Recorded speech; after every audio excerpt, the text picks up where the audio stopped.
So are you checking? Okay. David, can you hear the sound? I can now. It's just I've just got it now. Thank you. Thank you. David, can you hear the sound? And now it's just I've just got it now. Thank you. We've got a slight echo issue. We'll come back to you, David. Sorry. Thank you. Okay, thank you.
Hopefully we've sorted our technical issues. We'll let you know. So item 5 is the proposed implementation of the post-16 alternative education framework. Zoe Redfern-Nichols, our senior. Hopefully we've sorted our technical issues. We'll let you know. So item 5 is the proposed implementation of the post-16 alternative education framework. Zoe Redfern-Nichols, our senior. Issues. Let you know. So item 5.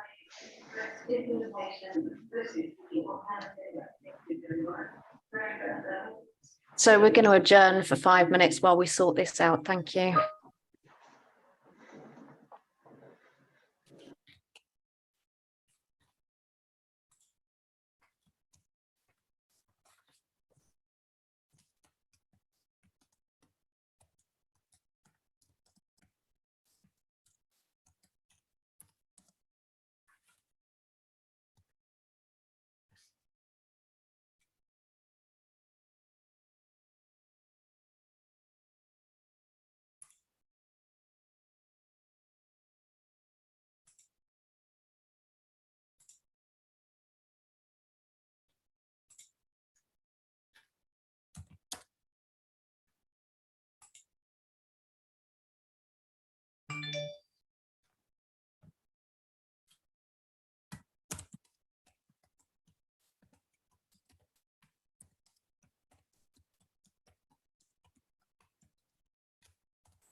Thank you. We're going to try again. We're having an issue here where we hear me twice, and that's too much for everybody. Zoe Redfern-Nichols, our Senior Commissioning Manager, and David Rhodes, our SEND Commissioning Manager, are joining us remotely and will briefly introduce this report for us. Thank you.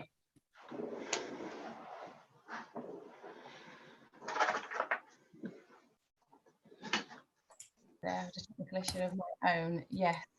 So we're here today to talk about the post-16 framework. So this is a framework for alternative provision. So we're seeking approval in terms of the tentative framework and making call off the framework thereafter.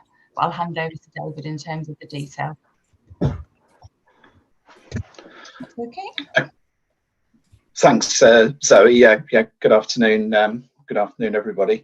Yes, so the post-16 framework, this is part of a response to post-16 reviews that were carried out in 2020 and 2021 by the Children's Commissioning Service, and also a response to the SEND strategy and to support the safety valve work that's going on in Cambridgeshire.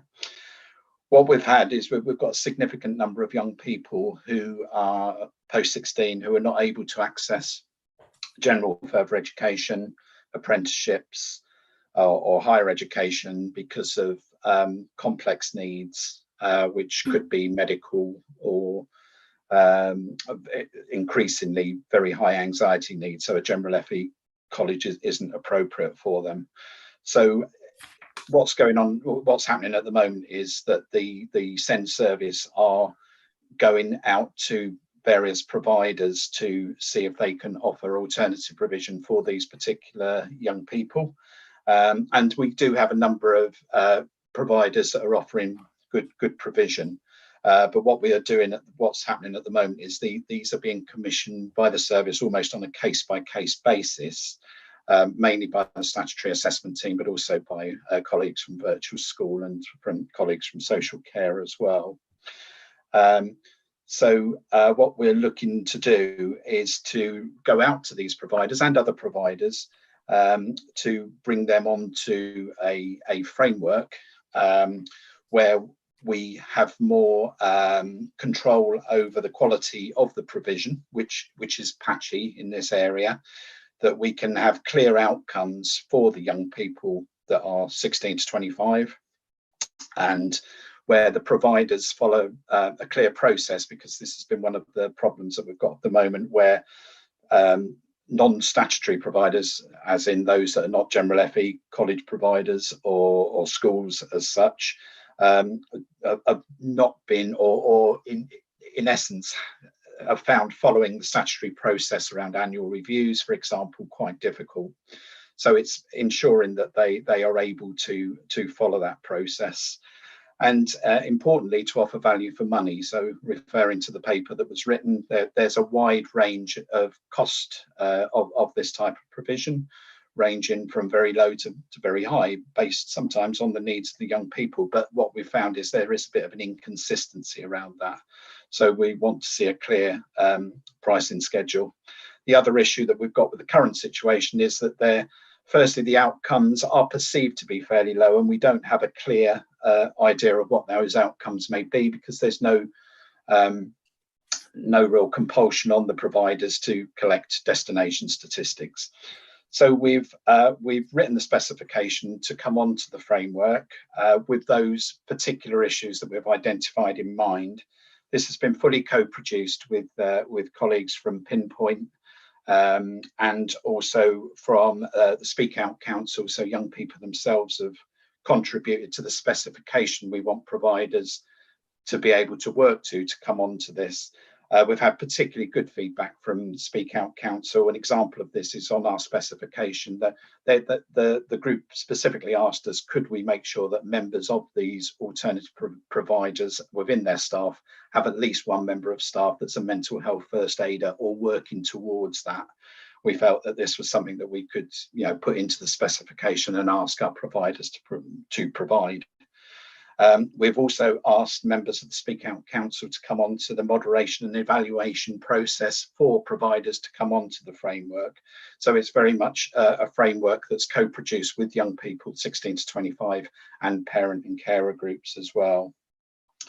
So the framework itself will provide more choice for young people in their post-16 options. So as I mentioned before, other than just general FE, apprenticeships, work-based, this offers an alternative which could range from very small groups in working on particular vocational projects through to online provision, whichever is suitable for the young person. So it's very much centered around the child and young person.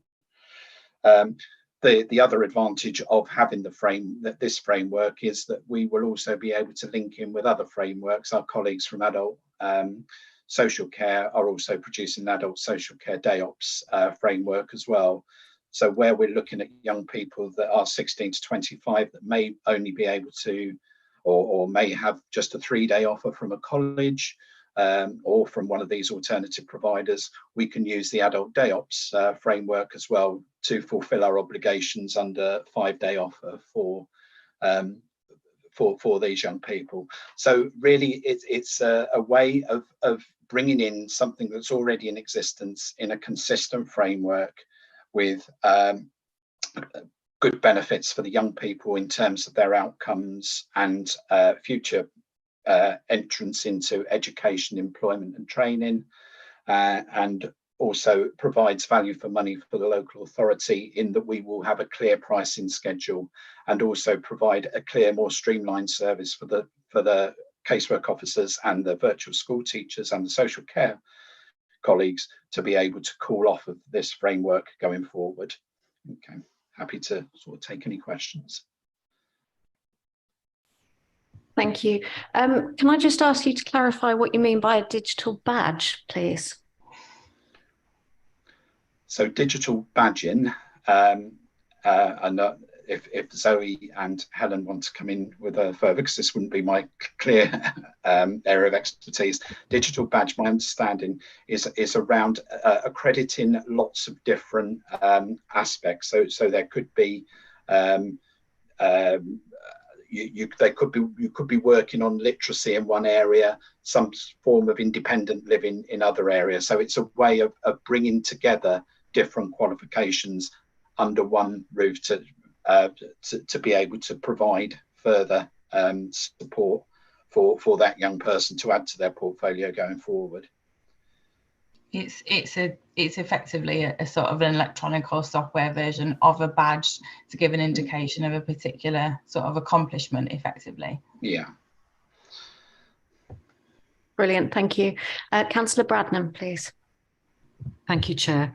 And leading on from that very point from the Chair, I would have very much appreciated a glossary to this particular agenda, because there are a number of items on it which are a bit impenetrable if you're not absolutely on the money with it. So it'd be quite helpful to have those explained. Pinpoint, Speak Out Council, digital badging were just 3 that came up. But my main question was about the framework. So thinking of the experience of providers elsewhere to this council, I just wanted to be sure that once you've set up a framework, which obviously I can understand the value of that in terms of commissioning and procurement, but once you've set up a framework with a number of providers on it, is it hard to bring in new providers? And for example, could they join the framework later on if they missed the first round of consultation and invitation to apply to the framework? And if, for example, new providers came on the scene who weren't there at the time that you did the original procurement exercise for the framework, could they be, how would they know, how would they access the option to apply to join the framework? That sort of general principle. And also how you can only contact the people who you currently know provide to the council, but there might be other providers out there who currently aren't providing to the council who you might, have wished to put on the framework if you knew they were there. How do you contact those as well? Thank you. Yeah. Sorry, Zoe, do you want to? I was just going to say, I think the wider point is we generally utilise our frameworks and dynamic purchasing systems in response to the demand that we see. So we are able to open them at different points, in response to that. I think in terms of how we, contact other providers, we work with procurement who use software to make sure that we publish, when we publish tenders, that information goes out. But as a children's commissioning team, part of our role in undertaking these types of commissioning exercises is generally market engagement and what we call market stimulation, so research essentially. So we already have established relationships with some providers, but we would always seek out providers, particularly those in the local area, to see if they would be interested in these kind of opportunities. And we work quite closely with procurement to make sure they are made aware, because when we create these new types of framework, we want the array of providers on there to be as varied. We would need to have for this particular framework in terms of the children and young people, or the young adults, I should say, that we're hoping to be able to support. David, did you want to add anything on that? Sorry. Just to say that absolutely there will be opportunities. We obviously operate the Children's External Placements Dynamic Purchasing Scheme, which is open for other providers to come on to, and then we have windows for when we close that application for us to be able to evaluate going forward the vision for the post-16 alternative education framework would be the same, where we would welcome applications at certain times, and as Zoe has said, there are various means that commissioning and procurement work together to ensure that those opportunities are advertised in a wider range of media as possible. Does that help? Thank you. If I may come back, Chair, just to clarify that after the initial process of setting up the framework with all the approved providers, are there subsequent iterations of that exercise so that people can join at a later time as well? Yes. Yeah. That's great. Thank you. Thank you. Councillor Thompson, please. Thank you, Chair. Thank you so much for the paper. Just to touch on digital badging, I'm working on that at the moment for the Northstowe Secondary School sixth form coming up, and there is a program coordinator and administrator sitting at City Council who's working for the whole Cambridgeshire and Peterborough area. So two questions from me, please. One is with regard to transport. I highlight that it's been pointed out in the risks, but I just wanted to ensure that it's being considered within the transport strategy that Fran is working later on in November to come to this committee. So just trying to get ensure that's within that transport strategy, and we're all working together on how we get these kids to school, sixth forms and so on. That's one. And my other question is, I couldn't really see how you're going to be working with businesses going forward, because obviously that's going to bring in the opportunities for apprenticeships. Thank you. In terms of transport, yes, we will be working with colleagues around transport, because I think one of the difficulties with some young people, particularly in the more rural areas, is sometimes accessing general FE. This isn't a replacement for that. This is for young people that are unable for many reasons to access general FE or those other those other opportunities.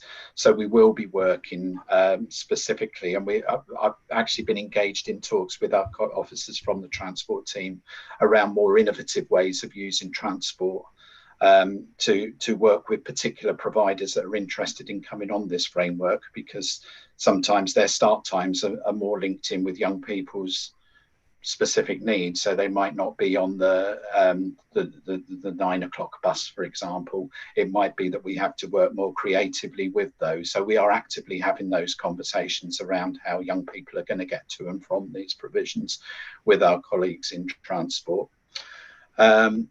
In terms of working with businesses, I think what I found is with those providers that we currently or are currently being used outside of the framework, is that there's a big vocational element to some of them, and for some of them there is a question of more perhaps traditional academic routes but not being delivered in the further education setting. So those that are working more on vocational have very clear links with businesses locally.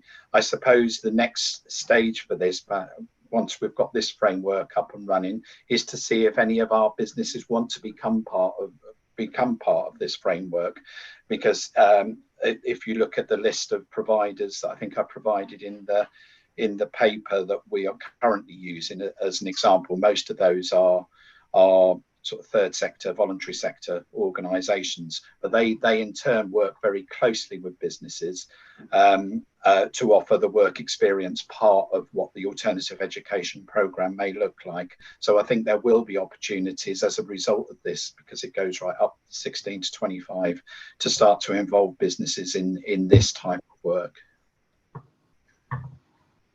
Thank you. Thank you. Fran, did you want to add anything on transport? Just very briefly. So as David's made reference to there, we are thinking about how we can creatively work with all commission providers to consider whether actually the transportation of the children being part of the contracted package might make more sense. So we're working with commissioning on that. But separately, just the other thing I wanted to add is under the safety valve, we're really looking at how we place children and the mechanism, the intelligent mechanism for how we place all children, including children at post 16 that need specialist provision, and ensuring that transport at the point of placement is decided on and is an impacting factor in the decision around the placement. So there's two trains that it's very much involved with, and by the time we come back to committee to report on transport in November, we'll be able to provide much more detail as to how that's going to work in practice. Thank you. Thank you. Councillor Bulak, please.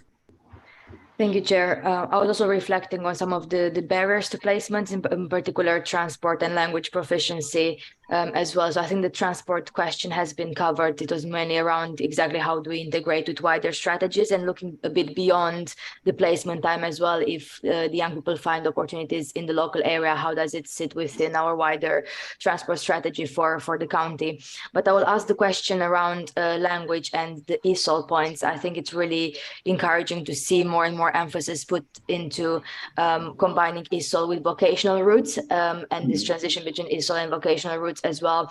So I was wondering, to what extent are we working already, and I'm sure we are, with the combined authority, the sub-regional partnership, and especially some of those funds at the moment that are specifically for matching some of the other transferable skills with ESOL skills. So I'm thinking, for example, about the Multiply funding and the Multiply program, which is of course maths and ESOL, and some of the other CPCA or government grants around that. I think it's really like a good thing to be pursuing, to like actually ensure like more vocational routes and the mix between actually having like functional skills and the English skills as well. So I was wondering like where we are in that kind of partnership and collaboration. And of course, as someone who's chairing the sub-regional partnership, I'm really happy to be involved in this and really keen on this topic. So it's good to see that in the paper. Thank you.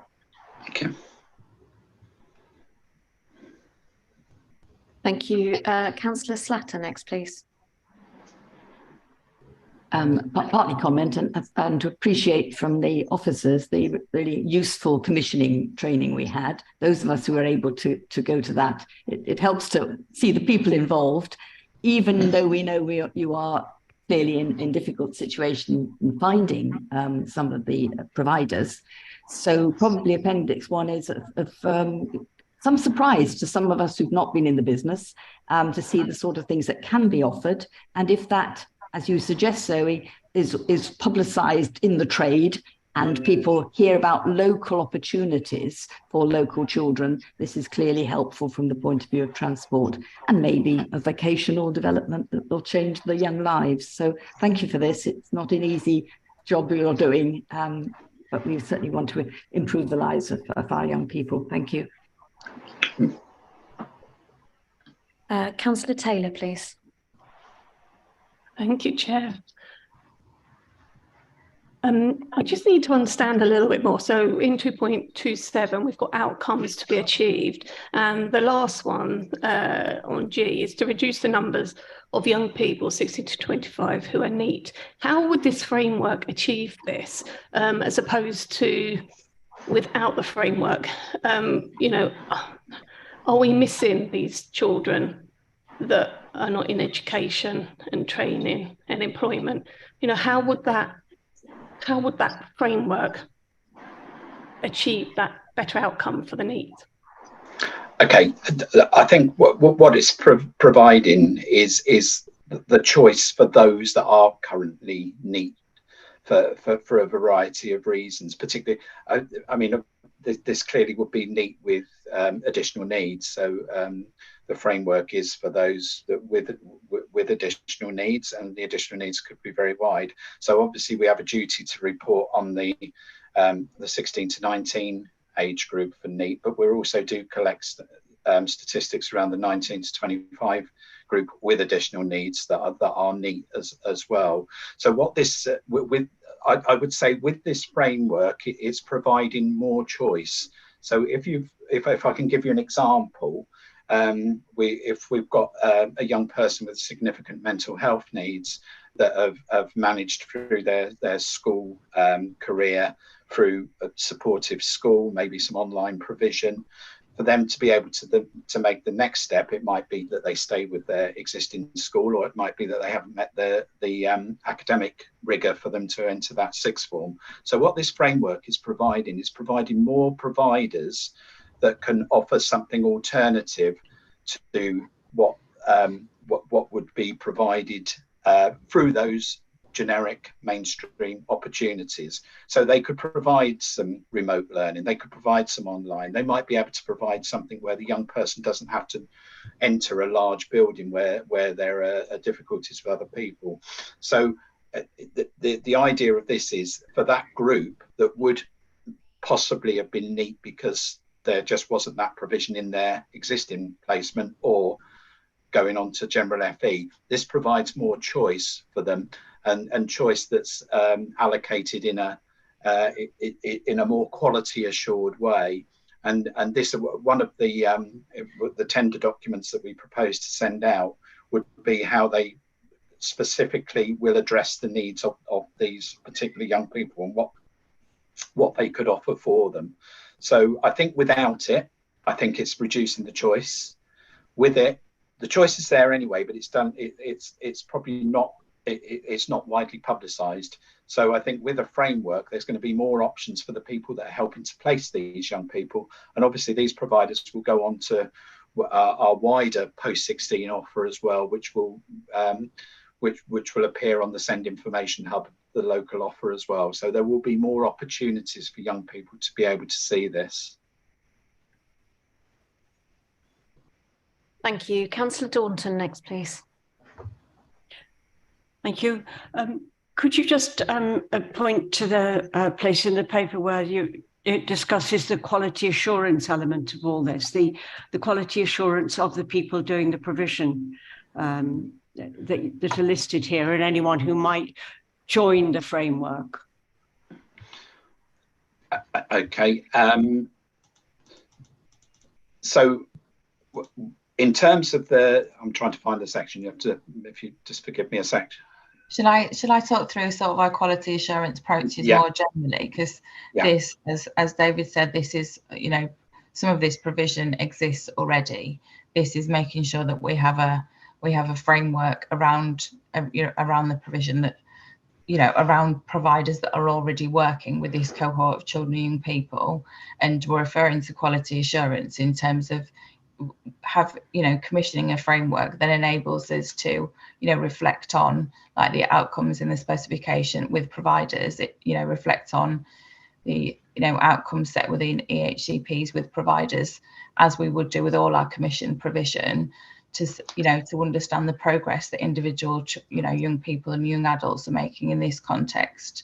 But children's commissioning already would contract monitor and quality assure all the provision that we commission more generally. So I think that's the reference. So we don't have those mechanisms in at the moment, and we would do for these. So we would be able to meet with the providers on a regular basis, understand who they're supporting and how that support is progressing, and that doesn't exist right now with this type of provision. So that's how, why we've referred more broadly to our quality assurance approach. Does that make sense? Yeah, that's fine. Thank you. Sorry, Chair, just section 2.46 looks at the evaluation criteria and the moderation, which includes a clear aspects of quality assurance, and then ongoing, as Zoe has said, that's how we would take that forward by. Obviously, we have the annual review process to monitor individual placements, but there will be a commissioning monitoring, as it is with our other dynamic purchasing systems at the moment. Thank you. Dr. Stone, please. Thank you. The point I was going to make was very similar to Councillor Daunton's, but I just wonder whether, having carried out those reviews and assessed whether the provisions provide good quality and good value for money, is there a sense that some providers may be removed from a framework once they've joined it?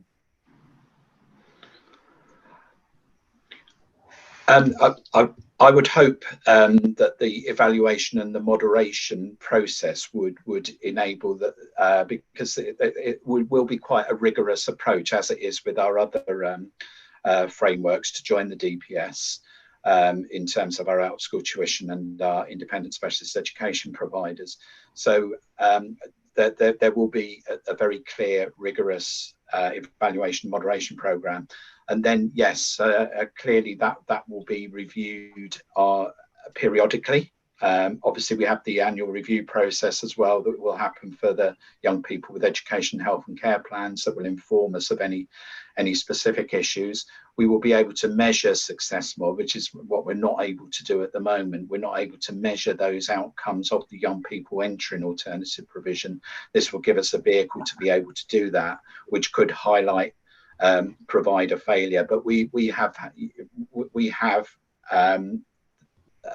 built into our contractual arrangements the opportunity in various circumstances for providers to be removed if they do not meet the criteria that we set out. But clearly that would be a completely exceptional situation, and we would hope by the rigorous evaluation and moderation for onboarding these providers that we would be able to avoid that. But we have an early system with our DPSs at the moment, so we have a very robust provider risk tool at the moment, that where providers are cause for concern, that we have a clear system in place to be able to identify what remedial action might need to be taken. But ultimately, yes, the provider can be removed.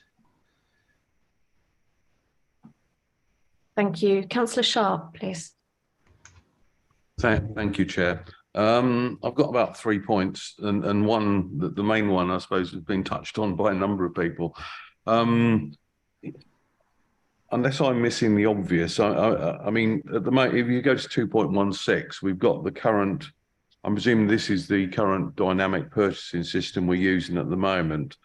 I'm struggling a bit to see, I can understand some of the benefits, but I'm struggling to see how the paper is not really telling me how the framework's going to work in future, which is what I can't find from that. That's the first point. The second one on 2.21, it mentions about the GFE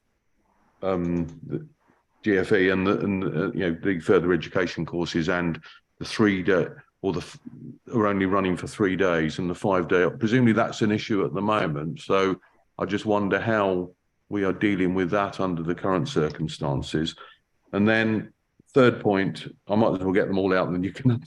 Third point is around looking at most of the current providers, they're third party or voluntary sector. So their costs are going to be, I would have thought they're going to struggle to reduce costs, because they're like most of that sector, they're obviously running it not for profit, just to cover costs.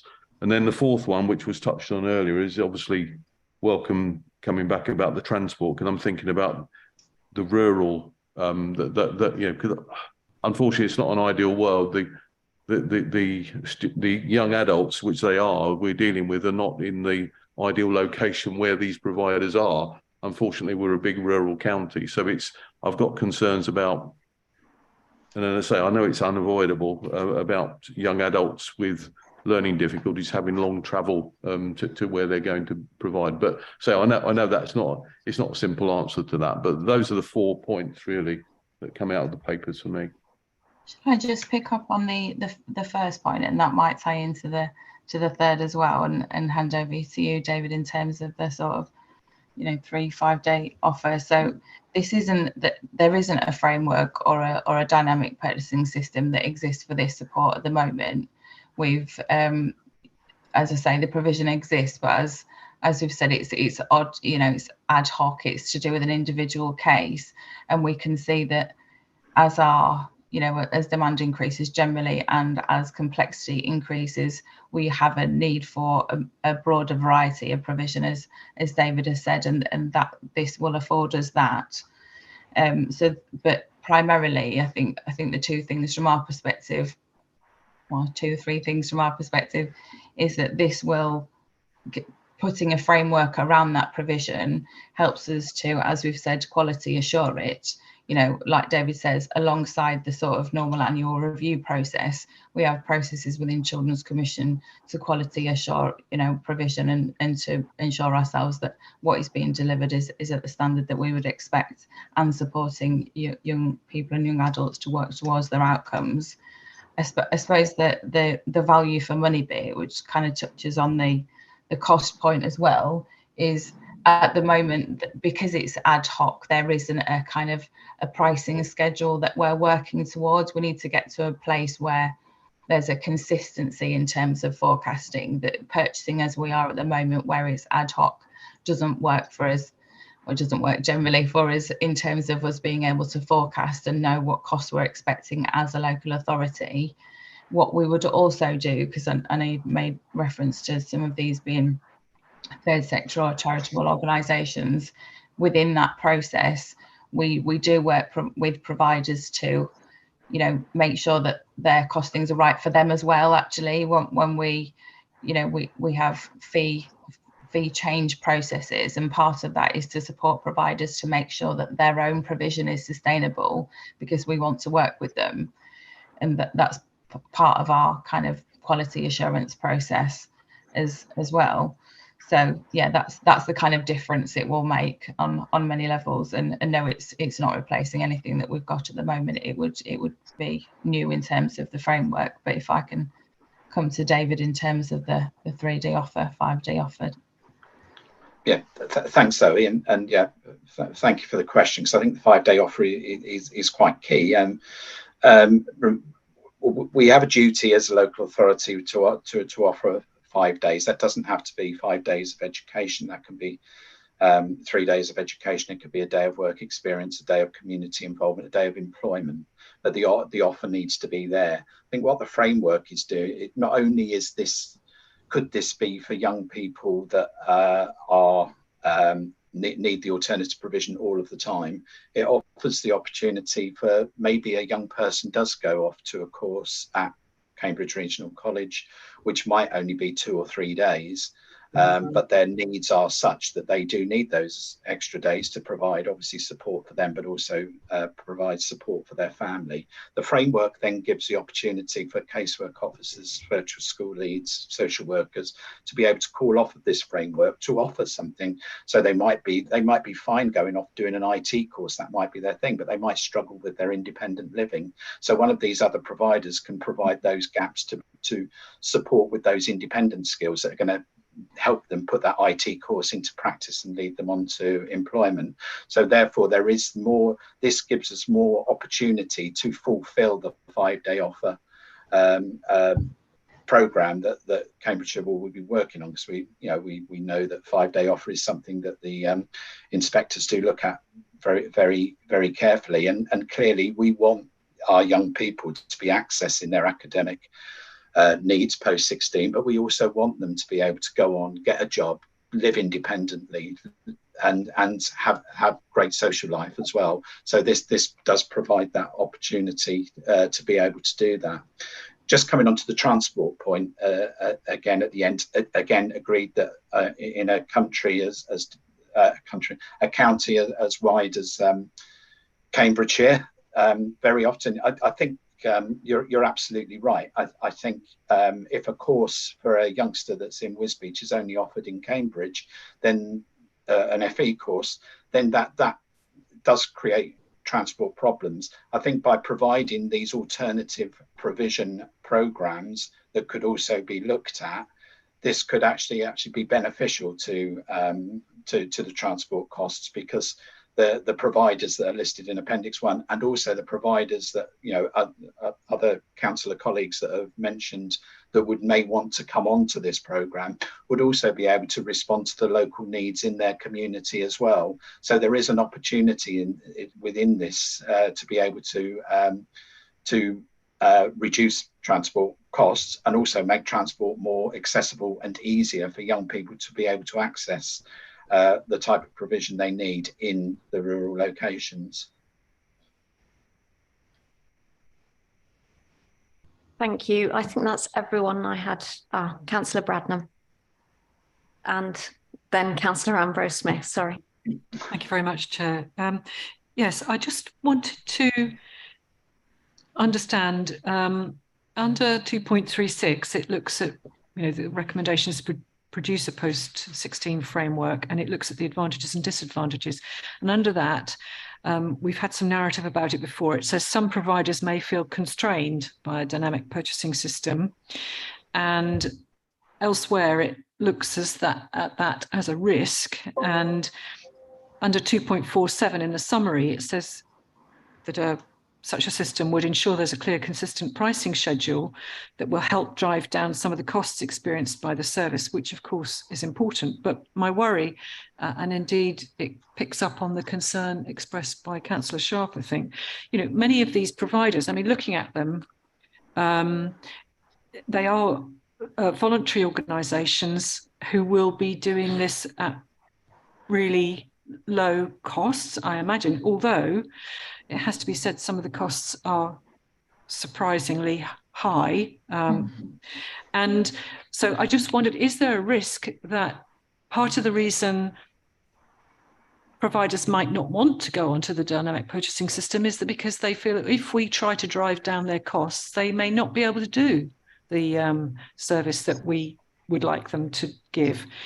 Or is it that it's, for example, that once you're on a dynamic purchasing system, you're subject to the payment regime of the council? And for example, I have no idea, I'm not making any accusations, but are we not very good at paying our bills at the end of the time? You know, do you know what I mean? There might be all sorts of reasons why people are reluctant to go onto a purchasing system, not just purely that we might drive down their costs. So that's a question. Is the system going to cause a reduction in the number of providers? And just please, a gentle observation that this report has in some places not been easy to understand because there are quite a lot of typos in it and confusion. In particular, I draw your attention to Appendix 1. This would have been so much easier to understand if it had been registered on the decimal point or some other way of making it more readable. That would have been helpful. And can I just suggest that it would be a good idea to get such reports proofread, which would make it easier to read, I'm sure.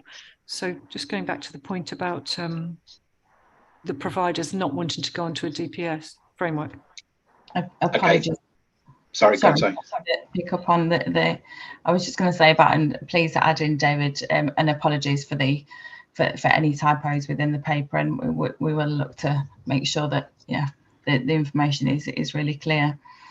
The pricing, when we come up with a pricing schedule for a framework or a DPS, that's usually informed by, in this case, informed by the existing spot purchase rates.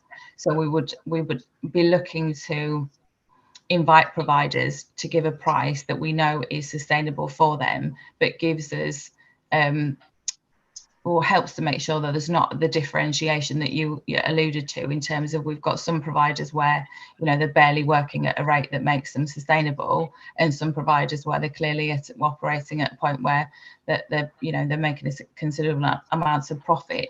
We want to get to a more middle ground, if you like, in terms of that pricing, and that's what our pricing schedules seek to do. I think if there's any constraint felt by providers, that tends to be in terms of quality assurance mechanisms, but I think that's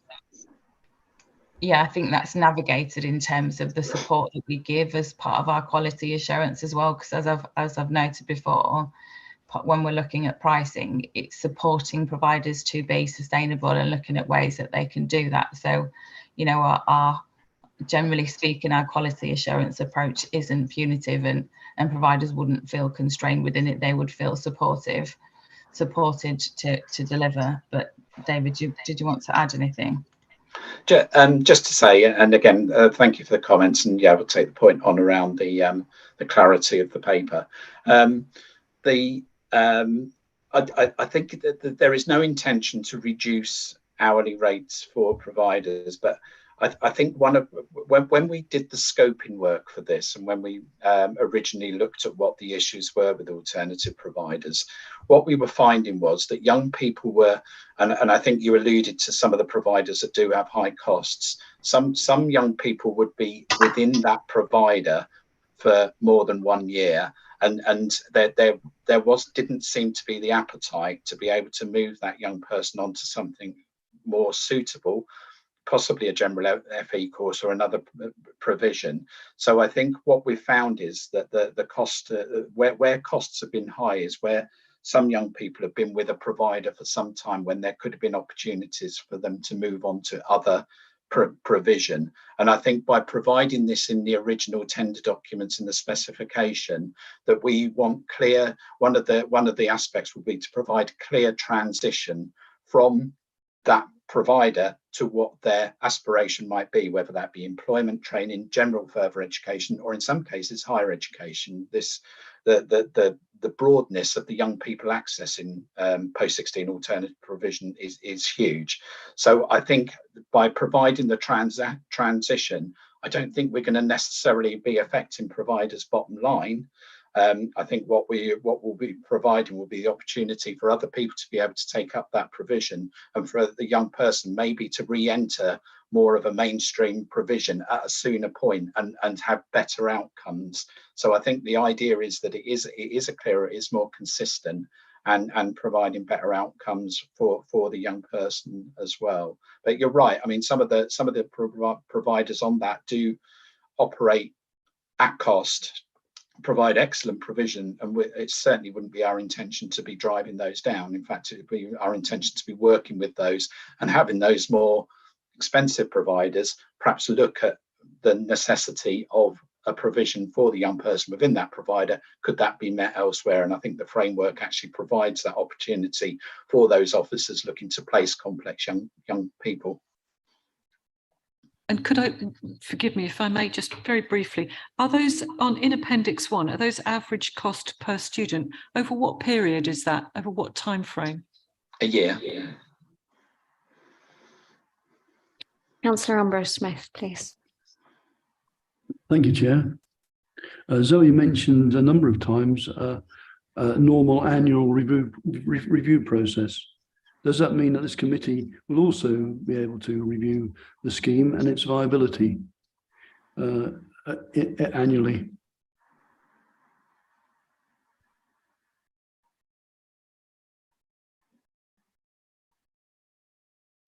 Sorry, Zoe, you're on mute. Yes, I am. I'll start again. I was referring to the annual review process as part of, as for an EHCP, so for an individual child, young person or young adults education, health and care plan. My apologies for not making that clear.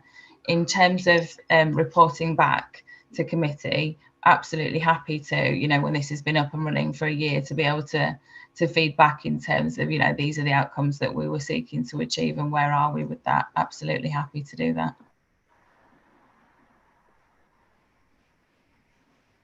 Thank you. Thank you very much. Does that mean that we will be able to stop this spend after 18 months, 2 years? We could stop the framework in theory. We wouldn't necessarily be able to stop the spend. This is statutory spend in relation to as I said, child or young person's education, health and care plan. So we would be stopping the framework rather than stopping the spend. We would be going back to what we've got at the moment in terms of spot purchasing a provision, which without having a quality assurance framework around that, or having any sort of pricing schedule, which would be a negative thing to do from a financial perspective rather than a positive. Thank you, everyone. I particularly like the work that you've done with adult commissioning and linking the two frameworks, and think that will work really well in the future. So committee, our recommendations are A, to approve that Cambridgeshire County Council tender a post-16 alternative education framework and thereafter make call-offs from this framework. And B, to delegate responsibility for awarding and executing contracts for the provision of post-16 alternative education starting on the 23rd of August 2023 and ending on the 31st of March 2024, with extension periods of 2 + 2 + 1 with a value over 5 years of 10.2 million to align with the Children's External Placement Dynamic Purchasing System to the Director of Children's Services in consultation with the Chair and Vice Chair of Children and Young People's Committee. All those in favour, please. Great. Thank you. And those against? Rishenda, would you like to? Thank you, Chair. There was one vote against, so the recommendations are carried by a majority vote. Thank you. Item 6. Thank you for joining us, by the way. Item 6 is the draft residential services strategy. Chris Howard, the commissioning manager for children in care, is going to briefly introduce this report, and Helen Carr, the head of children's commissioning, and Sam Nash, our senior commissioning manager, are also available to answer questions. Thank you. Thank you, and good afternoon, everybody. So for context, this strategy has been developed in response to the increased demand and need for residential children's homes beds for the children and young people of Cambridgeshire, who we have the responsibility to care for. The residential children's home sector is part of a range of services and options that are available to support our children and young people in the care of Cambridgeshire County Council. At this time, demand for children's residential beds outweighs the availability of beds to support these young people. This is a national issue and not something that is specific to Cambridgeshire, and there are a number of reports and publications that support this position within the strategy. We are asking for committee to approve this strategy today, as the research that has been undertaken in developing the strategy upholds the view that we are not expecting the sufficiency challenges to reduce or go away. The detail highlighted with the paper supports this reason, and for this reason it is vitally important that Cambridgeshire has a residential strategy that focuses on delivering outstanding residential services within Cambridgeshire for our children and young people. There is a small cohort of young people who have experienced increased levels of trauma for various different reasons. Therefore, at times, they are highly unregulated within their behaviours, which results in them displaying a complex set of needs that often cannot be met locally by providers and in some cases nationally. When a child has not got a safe place to live, this can add to their complexities. And again, this is a national issue, not one that is exclusive to Cambridgeshire. When a child which requires a residential home, the team send out the young person's paperwork to providers that we have on our frameworks and DPSs. The team waits for any offers of homes, and if an offer is not forthcoming, initially the team try to resource a home or an arrangement, which can at times result in a placement that's not regulated by Ofsted. These arrangements are made when there is no offer from the market as a result of the complex needs of an individual young person that they will need to support them. The reasons for this are twofold. A provider might have the services that could support a young person, but they may not be able to offer support because the provider is not able to match the young person alongside other young people that may already be living in that home. The second reason is that the young person's needs are too complex that the providers do not have the correct skills to support that young person. When homes are found, as the strategy highlights, they are rarely within the boundaries of Cambridgeshire. The strategy outlines how we will change this. Sourcing homes within the boundaries of Cambridgeshire. This will deliver the following outcomes that will improve the outcomes for the children in our care, increase the sufficiency within the county for this identified group, to ensure that Cambridgeshire is meeting its statutory responsibilities under our sufficiency duty, and to ensure Cambridgeshire children remain in their local area, accessing local services where it is safe and appropriate to do so, to reduce the use of unregistered services for our young people, and to provide good quality local services for the primary use of our Cambridgeshire children, and to enhance partnership working internally and across our statutory service partners, voluntary, community and independent agencies, and to ensure value for money and good quality local homes. The market has not displayed an interest, and with smaller organisations, they do not have the capital to invest in properties in the areas that we require to ensure that Cambridgeshire children are able to live within Cambridgeshire. Those providers that do operate within Cambridgeshire are unwilling to offer beds to Cambridgeshire, just to Cambridgeshire children, as this restricts their ability to make homes and placements from other areas within the country. Endorsing this residential strategy will be the foundation upon which we can enhance Cambridgeshire's access to good quality local provision, the demand for which is not going to reduce. Subject to endorsement of the strategy, a comprehensive options appraisal, market testing and co-production with service users is required to assess the means by which we can deliver this model and meet the needs of our children and young people in care whilst delivering good quality, cost-efficient services locally. Ultimately, this investment will support us to improve the outcomes for our children and young people within Cambridgeshire. It is anticipated that these options would be available for committee's consideration in October 23. Thank you, and I invite any questions. Thank you. Councillor Hay, please. Thank you, Chair. I was very disappointed to read that there's a 34% increase between 2019 and 22 number of children living in residential homes, because surely the best place for any child to live is in a family home, whether that be with their birth parents or whether it be with foster parents. Also, during the same period, it mentions other externally commissioned homes decreased by 40%. Perhaps you could explain what you mean by externally commissioned homes. We're also told that population of children in care decreased by 18%. So do we know the reasons why there is so many now requiring residential care? Are we too quick to label children as being difficult? Are we training our foster parents to deal with these children who have highly complex needs? And how long, on average, do children who are put into residential homes, how long are they there before they move into foster homes, if ever they do? Okay, so if I break that down, the reason there is an increase in residential children's homes placements is due to the complexity of those children's individual needs at that time.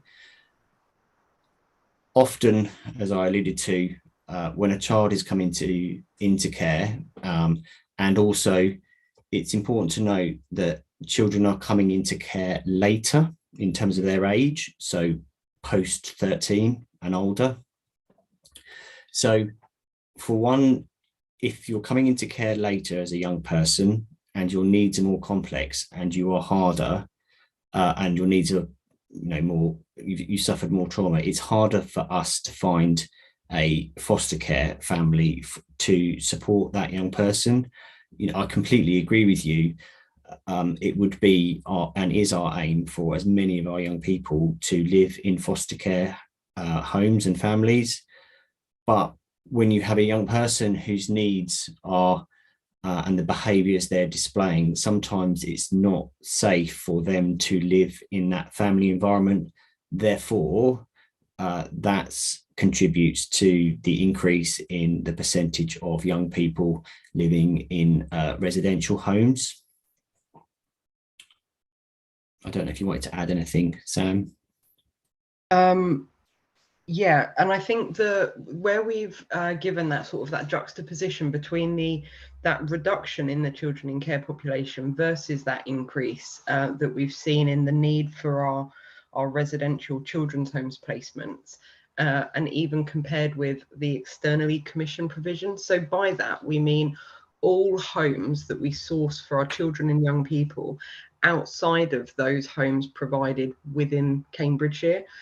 So within the council, so our in-house fostering service, for example, or connected persons, so foster care homes with family or friends would be considered our in-house provision.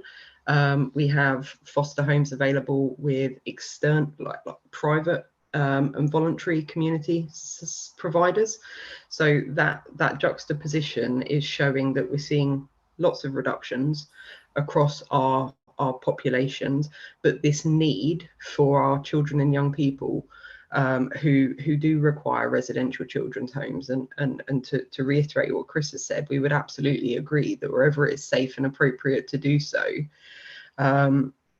care in a family home environment, be that the child's home or be that a foster home environment, is always our priority. But for a relatively small proportionate of children, but albeit a number of our children in care in a residential home environment is more proportionate to meet their needs. It's about having a staff team who can revolve in and provide a different type of care. And that's not to say that foster care is anything less than. It's just different, and it's about meeting the needs of different cohorts of children and young people. I can't speak for our colleagues in the in-house fostering service, but I know that there is a very robust training offer that exists and is being worked up.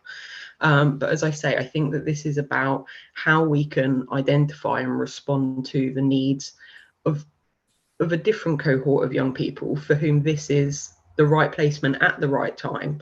We would want to endeavour to identify transitions into foster care or into a home environment where that was safe and appropriate to do so further down the line. I think one of the other benefits of this service is by having homes in our area, we can ensure that children can continue going to their same school, still see their same GP. Most importantly, contact visits to family and friends can be maintained so much more easily, which makes that transition then back to a family home environment, again, be it the child's family or a foster home, that makes that transition so much easier for the child or the young person. In terms of exact numbers, forgive me, for how long on average our young people are staying in residential children's homes currently, I don't have that information to hand, but I'd be happy to collate that and share that with you at a later date. If I could just come in there, Sam, I think it's really important to emphasise the fact that actually this is all associated around the child's care plan and the reviewing process that ensures that these placements are meeting the child's outcomes. And we have that robust scrutiny around that. And should the care plan for the child be that the child is now ready to transition into a family environment, wherever that may be that in-house fostering, be that an external foster placement, then those plans will be executed within the timeframes that are available to us to enable that. Thank you. Is that helpful? Martin, did you want to add anything to? Thank you. Yeah, I just wanted to add that I completely agree with colleagues that have spoken on the screen there, but also this has to be seen in the wider context of national pressures. So where there's been a reduction in the availability of tier 4 mental health beds for children that have got serious mental health problems or high anxiety. There's been a reduction in the availability of welfare secure beds across the country. And there's been a reduction in foster care placements, in particular experienced foster carers that can manage those children that are at the very most complex needs that they have. So those factors are not just local to Cambridgeshire, they're national factors, which means that when other beds become available, you're not just competing with one or two local authorities, you're competing with many. So one of the statistics in the papers is that for every bed that becomes available, there's 100 people putting in a referral to try and get that bed, which means that local authorities across the country are placing children further and further away from their home in a bid to find the right placement for those children. So in answer to another person, so just to help with that, that's the national context, it's not just a Cambridgeshire issue. This is part of our solution to hopefully bring some of those children closer to home and to find residential care that is most appropriate to their needs, not just what's available. Also, we're always looking to recruit more foster carers, and that work will continually go on. And one of your questions was, do children ever come out of these residential care arrangements? We do have children waiting now. We're looking for foster care placements to find the right match for a number of children to come out of those residential care arrangements. So it's not a one-way street, but it does take time for some young people to settle down and to feel that they can reintegrate into a family environment. And finally, for some young people, that just isn't possible for them emotionally, mentally, psychologically. They just cannot see themselves embedded in another family unit. So sometimes residential care is the end route for them and the best place for them, as colleagues on the screen said there, that will be part of their care plan. But the picture at the moment is so complex for us trying to find the right placement for children, that looking to develop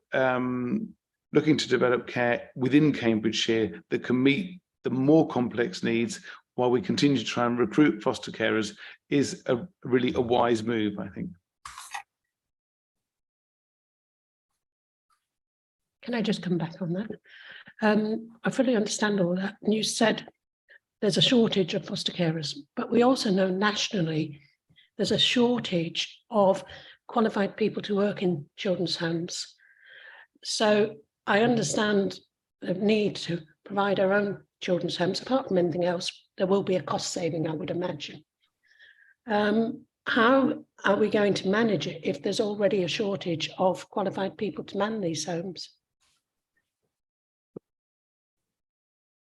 I think in the paper there's a couple of options which gives us a chance to look at two routes of doing it. One of them being that we have a sort of a commission process. We provide a building, commission someone to run it, or we run it ourselves. I think local authorities generally, I think, are a more attractive option for people working in residential care, because you become an employee of the local authority, and local authority conditions are good, and you work within a strong, resilient, large local employer. So there are attractions for working within the children's care sector within the local authority, but it depends on what the market is like locally. And I don't know enough about to go into any more depth and commit any more comments to that, but. Sorry, Helen, did you want to add? Yeah, thank you so much. Thank you. That's why I think Chris did suggest in his introduction that we are looking to do and undertake a really comprehensive options appraisal so that we can understand which is our best route to market to achieve the aims listed and comprehensively detailed within the strategy paper itself. And I also just wanted to quickly pick up that the residential services strategy is one facet of how we're looking to meet our sufficiency challenges locally. And as Martin said, these are challenges that are facing every local authority nationally. And this is one solution to ensure that we can meet the needs of our children that do require residential services provision in our local area. I hope that's been helpful. And just one final point, I'm hoping that if we are progressing to options appraisal, within that we will be really looking at how we as a local authority can encourage people coming into and wanting to work in the children's residential sector as a career for them, not just something that you might do. What are the career pathways if you enter working in a local service? And that is something that the wider sector is looking at in terms of the residential sector, is how do we encourage people to work within this sector, and what career pathways are there? And so that is something we'll look at within the options of paper, about how we can encourage people to look at working in a residential sector within Cambridgeshire as a really good career choice. Brilliant, thank you. Councillor Boulat next, please. Thank you, Chair. I found the attached report really insightful, in particular to see it within the national context, and the McAllister review, which is referenced, I think, in 2.3 of the attached report. I actually found it quite concerning to read the findings of that report and in the national context, and to see how basically significant and persistent economic profits by private providers are made. And it's nothing wrong to have a bit of profit, but not actually properly reinvesting some of that profit into the services. And of course, it's a national issue, but I found it quite sad and concerning the way that the market works at the moment. So just reading that and reading some of the national recommendations from the independent review, I just had this question: would be accurate to actually assume that privatization, at least in this form, that current form that we have, is actually a model that just doesn't work for the sector, and we'll always face those challenges as long as we have this structural model in place. Saying that, I do welcome bringing more services in-house. And I had two questions related to the specific proposals of the paper. The first one, just to understand better the context, because there were some comparisons with other councils that had some in-house provision. So I was wondering, at what point did we stop in Cambridgeshire having in-house provision? Why? And why did other councils, neighboring councils, keep some of it whilst we didn't? So just to understand a bit the historical context, which I'm not aware, being relatively new to local government. And the second question is, if we're going to bring more services, more of this in-house and manage it as the county council or with the voluntary sector, what's the strategy behind choosing some of the new locations for the new homes, given that currently the provision is mainly in the north of the county, presumably for good reasons for that. But I was wondering if you have any strategy in terms of the locations, or the mapping of the need in terms of just the geography of those new properties. Thank you. Thank you. I will endeavour to answer your location question, and then perhaps colleagues that have worked here maybe a little bit longer may pick up on the other elements. In terms of location, the private market at the moment opens homes based on where their costs and conditions best allow it for them. So, i.e., where opening a home is not as expensive, and then where they can then make some profits in terms of running that home. So that's about property costs, capital investment, and then that's about where is the workforce available. So as a national picture, traditionally, that's what the market has done. Locally, that has led to a number of private providers operating homes in the Fenland district, because property prices are lower in the Fenland district, so you are able to, than other parts of the county, so you are able to buy a property at a lower cost, therefore your outlay is less and your capital investment is needed less, and then there is a workforce available in there. So that's kind of the context locally. Obviously, in terms of going forward, if the strategy is approved, we will look at those options of, where geographically are the best places to locate our services, not just in the context of where is the cheapest place to buy a property, but also where are our children are looked after children cohort to access these services, where is their original home address versus where might we be locating a service, because we do want our young people to feel like, in one aspect, they're living relatively locally to where they have lived originally. I know that even if, speaking from my own perspective as a child, if you'd have placed me or I'd gone to live more than 15 miles away from home, it would have just, it might as well have been 100 miles. So we really want to think about those in the options paper, and those aspects at that particular time. And I will hand over to other colleagues to answer the other elements of your question. Thanks, Chris. In terms of when did we stop? I think, like many local authorities in sort of 2010s, we were operating residential children's homes, and towards sort of 2016-17, a decision was taken that was no longer a predominant need for Cambridgeshire. Whilst it seems like it wasn't all that long ago that decision was taken, I think certainly what we've seen from commissioning is how much the market has changed within that short period of time. And I would say with confidence that sort of 6 years ago, I managed the access to resources team, and they do the placement finding, or the finding of homes, forgive me, for our children and young people in care. And 6 years ago, they would be spoilt for choice and have a number of options. And all too often now, as Martin said earlier, we're competing with other local authorities for a single placement, with hundreds of referrals being received by providers each week. So the rate at which the market has changed has been quite significant. So that's, I think, why we find ourselves in quite a different place, albeit in a relatively short period of time. And just to reiterate what Chris was saying, I think if committee were to endorse this strategy, we would look within that options appraisal to have a detailed summary of the most appropriate locations for these homes, being mindful of both the positives and the challenges that we might see in some areas.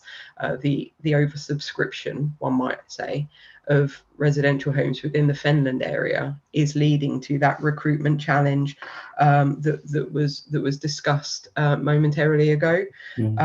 And there may well be benefits for Cambridgeshire and ultimately for our children and young people to looking at other districts within the county and other services that the local authority operates, and finding I think that there are some efficiencies and some opportunities for us to consider within that options appraisal, naturally subject to your views.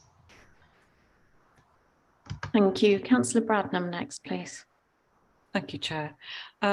So as Chair of the Corporate Parenting Subcommittee, we've seen how difficult it has been to recruit sufficient foster carers, and I'm heartily endorse this approach because it brings this important area of complex need back under our supervision, as it were, and within our financial control a little more. And I'm very aware that if we make good quality provision for the more complex need, children with more complex needs, children and young people with more complex needs, it may be that will actually help us to retain some of our existing and very good foster carers who might otherwise find this too daunting, too complex, and not, feel able to deal with that.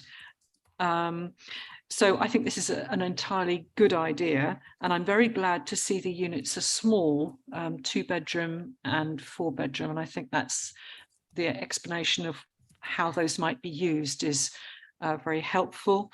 I wanted to just understand, also, can I just say thank you to Sam for pointing out the placements homes conundrum. There are we've asked in corporate parenting, the children asked in corporate parenting that we should stop using the word placements because they to use their words, they felt like pieces in a board game.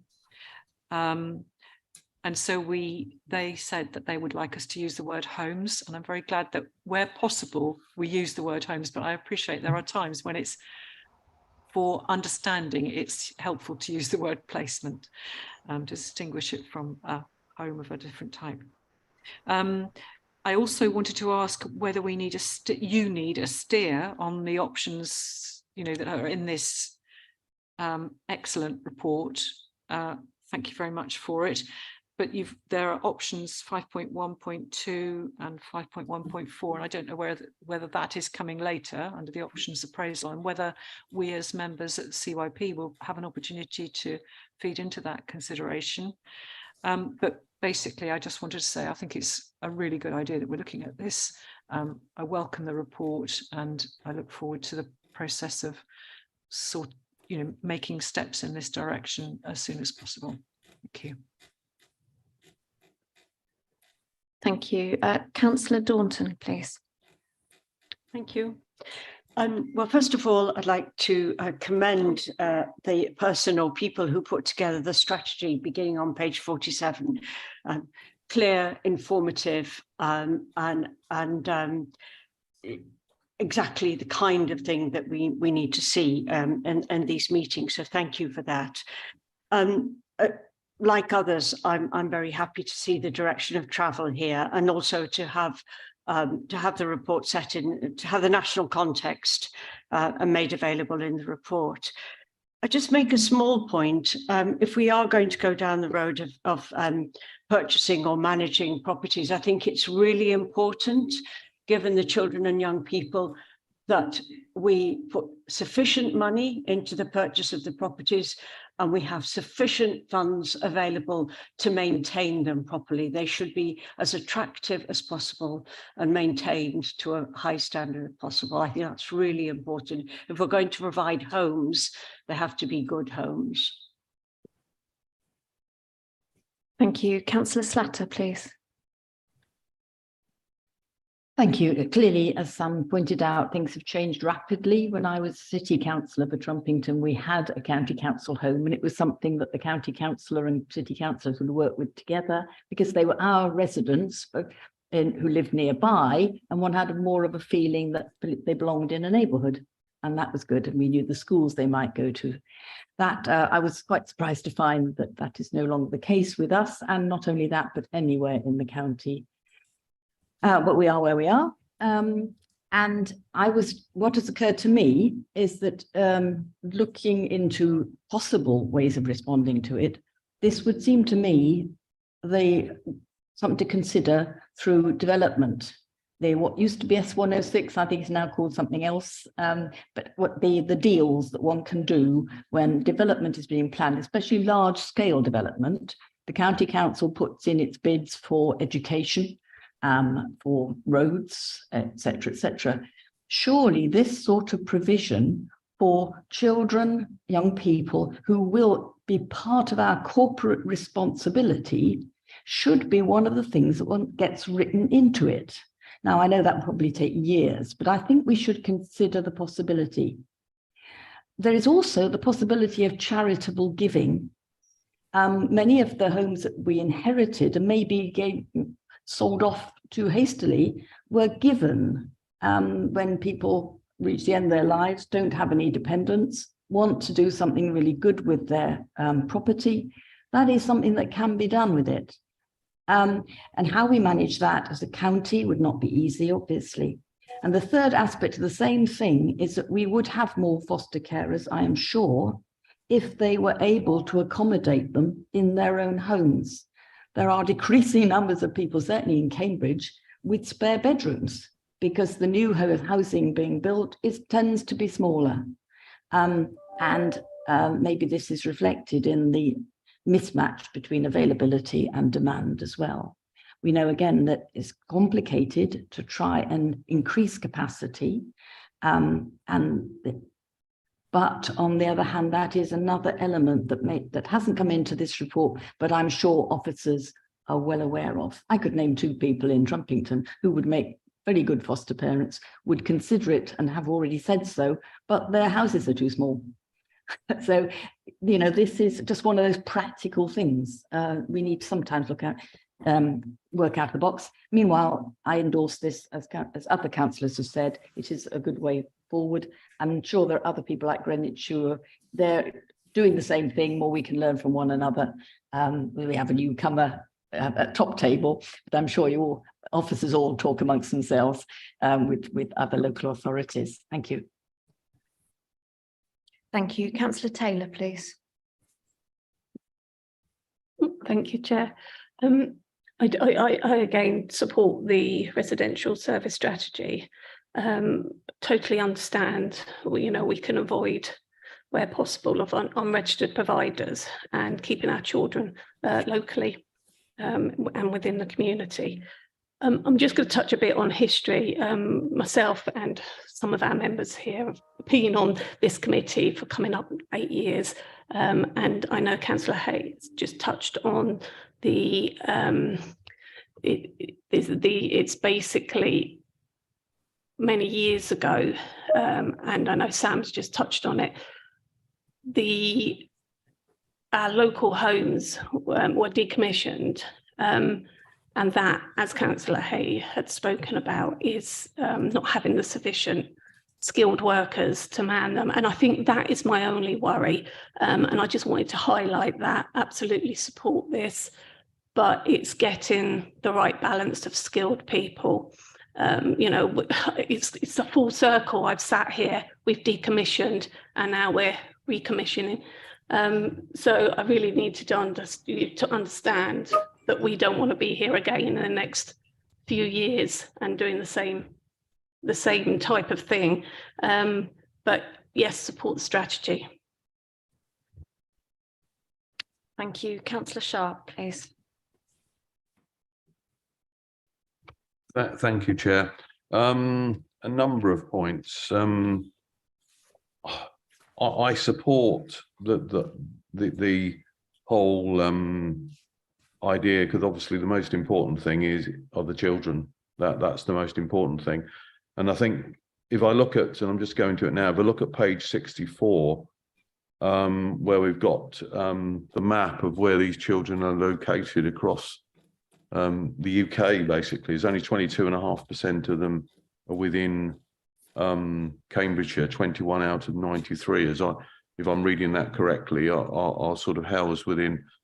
House is the wrong word, but they live within Cambridgeshire. That is really sad, because it means that they may have, as one of the presenters said, 15 miles away is like 100 miles, and that's a long way. And obviously, how do we ensure that those children are looked after properly? I know it mentions in the paper about travel costs, etc., of staff, but obviously, presumably, social workers within the areas where those children are living are picking up costs as well, which we presumably reimburse. I don't know how that works. So that's one point. That from that point of view, yes, we've got to, we've got to stop that. I am concerned, as others have said, about staff recruitment. I mean, I know it's a national issue, but we're competing against other authorities, other providers. So that's certainly something I think we need to look at. And the final thing, this is a personal hobby horse, is I don't like a paper that and it's not about cost. This is about children, but where there's not really if we do certain options, these are the potential costs we're going to incur. I don't really see that in the paper. But to say that the most important thing is the children, but I think trying to be responsible, we do need to see the costs of that as well. Thank you. I think those costs will come out of the options paper that will come next. It will come back here. So you wouldn't be asking you to make a decision without that information. You're absolutely right. Yeah, absolutely. If I can just, sorry, Chair, through you. So from we're just making a decision in principle today, then we would be looking. Okay, fine, I understand that. Thank you. Is there anything you want to add in by way of summary, or do you think we've covered everything?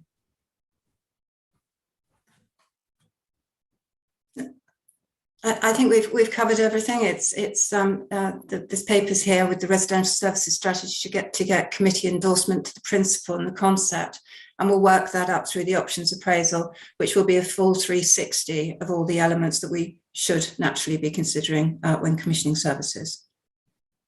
Thank you.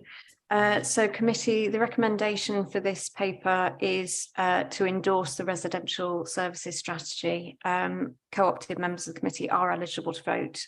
All those in favour, please.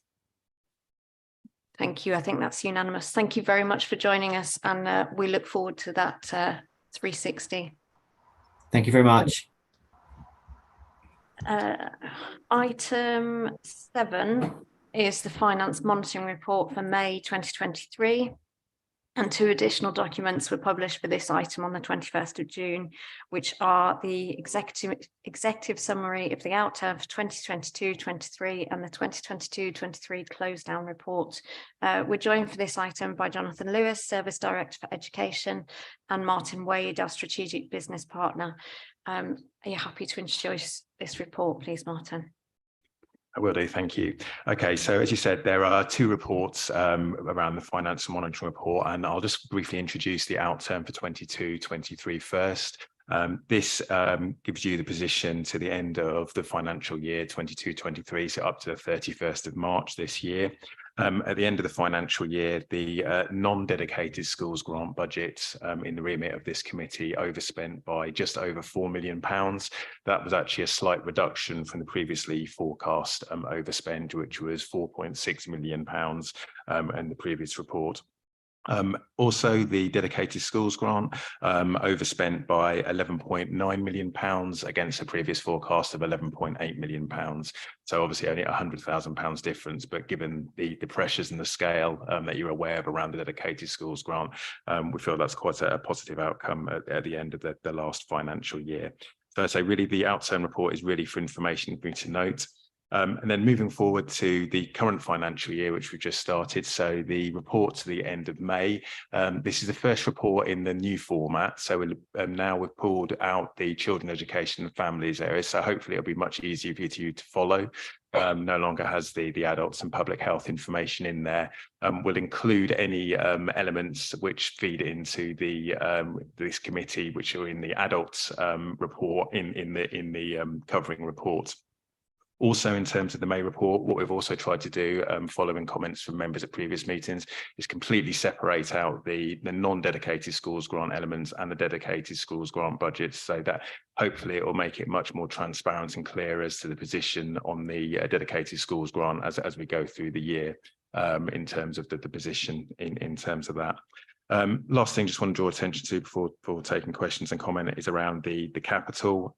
So in the first report of the new financial year, we always show the kind of the roll forward position and any changes to schemes for 23-24. That's shown in the appendix to the report, and we're asking you to obviously to look at that, to endorse that, to be taken forward to Strategy and Resources, who will make the final decision on those figures. So I'll pause there for any comment and questions. Councillor Atkins, please. Thank you, Chair, and thank you for introducing this report. I'd just like to say, first of all, that the changes to structure and how things are split out is really helpful. I think much clearer, giving us a much clearer view of the spend for which this committee is directly responsible, which is helpful. I wonder, I apologise, I could have looked this up before the meeting, but I wonder if you could just remind me, the dedicated schools grant, you said last year there was an overspend of 11, was it about 11 million? Could you just put that in the context of, say, the last few years where I know there have been deficits, just to remind us where we're sort of where we're kind of tracking on that?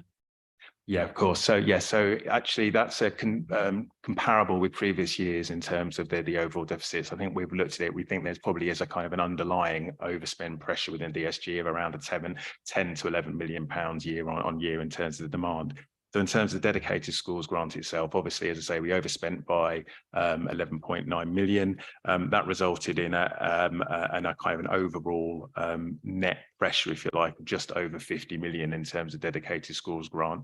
But at the end of the year, we received our first safety valve payment of 19.6 million from the DfE. So that's brought that position down. So effectively, the cumulative deficit that we've rolled forward into the new financial year equates to around £29 million in terms of that. And obviously, as John's presented previously in the safety valve proposals, that will obviously then, as part of the plan, is to reduce that down over years with contributions from the DfE and from the local authority going forward. And I think as part of the new monitoring, I think the intention is to kind of detail that in much more detail going forward for this committee. Thank you. That's very helpful. I believe when I joined the committee, I asked about the deficit and the kind of effective kind of interest costs that the council would have to bear to effectively cover this deficit, if I understood correctly, which does still sit on our books, even though it doesn't necessarily affect other services. We do have to pay the interest on it kind of ourselves. Obviously, in the last 2 years, interest costs have risen substantially. I wonder if it might be helpful to understand what the kind of annual revenue implication of carrying this deficit is likely to be for the council, or whether we're able to meet it out of existing working capital. So the deficit is currently funded through reserves. The cost is an opportunity cost. What could that money be spent on elsewhere? We have looked at this as one of the approaches we took with the Department for Education to get into the safety valve programme. What are the revenue costs? I think we estimated anywhere from 100,000 when interest rates were very low a year to finance that level of borrowing, up to £500,000. So it's a notional figure because it's not actually costing us anything, but it is obviously using our earmarked reserves, which could otherwise be used for other things such as investment or otherwise. Thank you. Councillor Bradnam, please. Thank you, Chair. When people talk about deficits of 11 million and 11.9 million and overspends of 50 million, that sounds really quite alarming to me, but you seem remarkably sanguine about it. Maybe you're trying to keep the horses from panicking. But I just wondered, how does that compare with other authorities? Are other authorities having similar difficulties because of the dedicated schools grant and that sort of thing? I think it's fair to say this is a national funding issue. We believe, I think there's in the region of 12 local authorities that currently have a safety valve agreement. They're listed on the Department for Education's website. And there is a significant proportion, over half the local authorities, probably higher than that now, that hold a deficit of kind in that position. The DfE have recognised this. That's why the safety valve process is there. There's also a lower level support programme that is running around supporting local authorities around their processes and practices and approach. Obviously, the publication of the response to the Green Paper, an improvement plan for alternative provision and SEN, is very focused in on how resources are shifted and the expectations on the system to deliver, rather than looking at what you heard about earlier, alternative provision placements. The focus is on supporting needs more appropriately through local actions. So I think nationally this is a huge challenge. I think that the deficit is now in excess of, I think it was 2 billion last time I saw it, in terms of the deficits that are sitting out there, and a perception that SEND is probably underfunded by somewhere in the region of 4 billion a year. I think the LGA has published that figure historically. So we are rightly concerned about this figure, but we have a plan and it's been signed off by the Department for Education, and I'll be bringing a report to you in the autumn about progress and some of the challenges that we're going to have to tackle to deliver on that safety valve agreement. Thank you very much, John. Part of the reason I asked that is because if I go back to when I and others were students, I was fortunate enough to get a grant, but I was absolutely told by my parents, do not overspend your grant, because they were not in a position to bail me out. And so for me, there was a real awareness that I had to be very frugal in the way I lived as a student. Reel on several decades, And I became aware of students who, for them, the quantum of their debt was so great, it almost became undealable with. Sorry, I'm sure there's a better word than that. But it became something they couldn't deal with, so they just stopped worrying about it, and they were not frugal, or not as frugal as you would have thought. And so I'm just conscious that when a debt gets absolutely enormous and feels completely unmanageable, there is a risk that one takes one's eye off it. And I know that you are not doing that, but that's why I wanted to see, is this something common to everybody? Because if we're all struggling, then obviously it's a central government concern. I think it's fair to say this keeps us awake more than most things we probably do. There are huge statutory responsibilities around this area that we have to meet, and we will continue to meet and work through these processes. The situation is, if we don't deal with it, it's a council issue. The debt, although it's funded through grant, sits with us. And the trajectory when we went into the safety valve agreement means that we would have been heading towards £100 million plus deficit, which essentially would bankrupt the council. So this is top of our list. It's certainly something that's not going away. We've had good support from the government. They accept the challenges that we face. They understood why we're in this position. There's no blame. They're not telling us we're doing anything wrong. What they want us to do is work with them to look at how we manage that demand differently. And the £100 million, which essentially is the total value of the safety valve deal, will be invested in better ways of intervening early, supporting young people in a different way, and keeping children locally, which is a theme you've certainly heard throughout the meeting so far today. Didn't in any way mean to imply that you were taking your eye off the ball. And thank you very much for working so hard at it. Thank you. Thank you. Councillor Sharp, please. Thank you, Chair. First thing I'd like to say is thank you, Martin, for the presentation in terms of, and apologies if it's meant more work, but I just feel hopefully it will give more information to people, and probably hopefully less questions, because I've hardly got any today, so you'll be pleased to know. Just one point really, and I've not probably dug into it as much as I would like, is on obviously just trying to get an idea on the capital roll forward. So I may have to come, but looking at the capital, two questions really. The capital variations budget, the one right, it's on page 105. That 4622, that's basically what you has been sort of taken back, because we're not going to go down the route with those projects. And the second question is just slightly further down on that page, is around the section 106 funding reduced by 13 million, 160,000. Is that purely slippage, or that's purely slippage of that, so we'll get that funding in later years? Yeah, that's correct. That's purely slippage on the project. So that funding will still come into the authority when those projects go ahead as planned. And in terms of the capital variations budget, again, that's just recalculated every year based on the kind of the slippage of those projects, just to reflect that overall need in terms of that. Yeah, just come back very obviously on the revenue budget. It's very early in the year, so really, I'm sure there may be comments in later months. But thank you. We'll look forward to those, Councillor Sharp. Thank you. Councillor Daunton next, please. Thank you. This is also about capital. And I'm looking at the table on page 101. Just to be clear, are all of the projects or all of the schemes on this table new builds or some refurbishment? And in terms of refurbishment, if you're rolling forward or rephrasing or delaying, isn't that storing up trouble? So the schemes that are presented there are either new build or expansion. There is one line in there around school condition maintenance and suitability. We do have some slippage on that, very small amount of slippage on that moving forward. That will be reinvested. That's the timing of a lot of our schemes. Fortunately, you have a small window to do large-scale capital maintenance work in schools. That tends to be the summer holidays. So I suspect that 805,000 that's rolled forward will disappear completely in the summer with those works. You make a good point, though. There is a legacy of capital maintenance works across the county, so we are trying to prioritise where they can.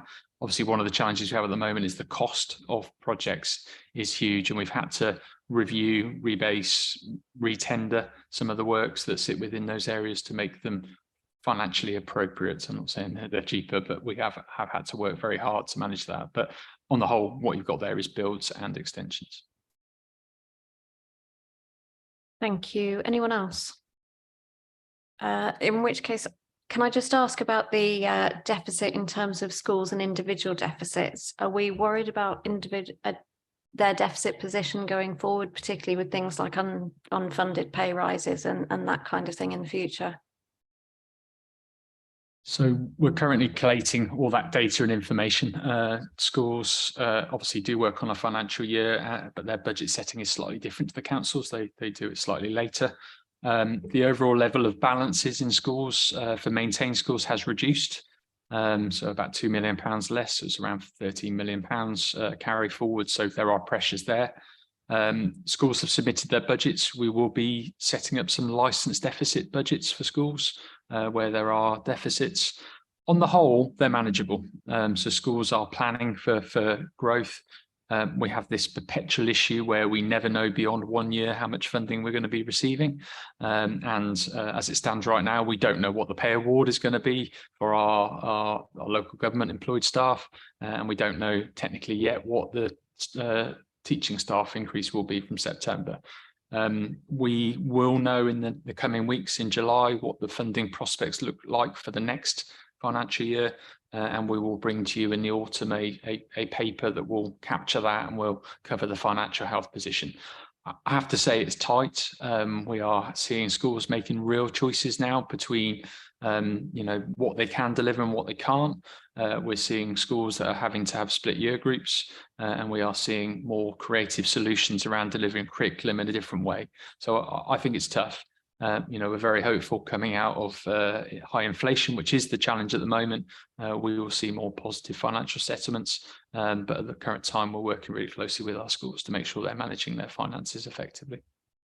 Can I just say as well, just on that as well, there's a report going to Schools Forum in July on financial health and balances. We haven't got the data ready for this committee, but what we can obviously do is circulate that round to committee members so that you can see that report that is being presented to Schools Forum with that level of detail at school level as well.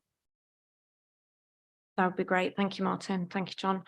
So we're being asked to review and comment on this report and to note and endorse the changes to the capital programme budgets from the business plan detailed in Appendix 1 for approval by the Strategy and Resources Committee. Would all those in favour please vote now? And that looks unanimous. If we're going to take a 10-minute break and then we'll restart at 4:05, please.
Thank you, everyone.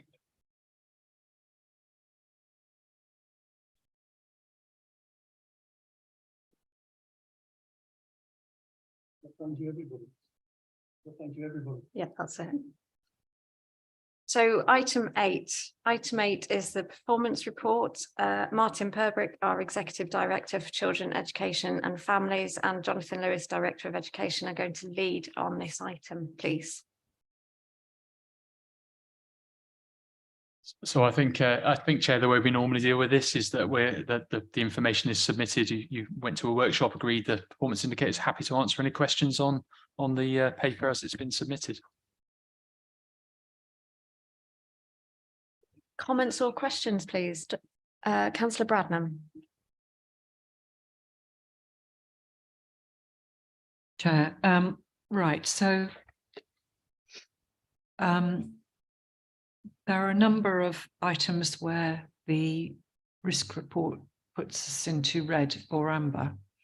I'm sure others might pick up some others. I just wanted to understand on indicator 9 on page 125 of the agenda papers, pupils attending schools that are judged as good or outstanding for secondary schools, we're in red.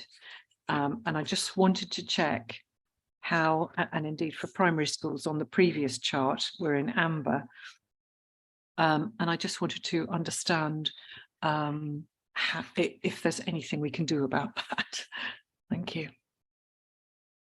There is plenty we can do about it. So obviously in the primary sector, there's still a large proportion of those schools are maintained. So we're directly working with them on school improvement. For both primary and secondary, obviously we work with academies very closely. I've been along and talked to our secondary colleagues end of last week about the need to address some of the school improvement challenges. I think we need to be a little bit careful around the Ofsted judgment. It's a lagged measure. It does take some time. It can be up to 5 years between inspection. So it may not present the reality of the situation as it stands right now, but it does give us an overview of where we're up to. But certainly we're all working together to try and improve these areas. You'll see the direction of improvement on both of those indicators is upwards. There are a lot of inspections due, so I'm very hopeful the work that's going on, the improvements that are happening will lead to some rapid improvement as they work their way through the system. But just to reassure you, we are working very closely with everyone to make sure this is on track. And it's against a national position of decline. So we are moving up, and whilst the national position is declining.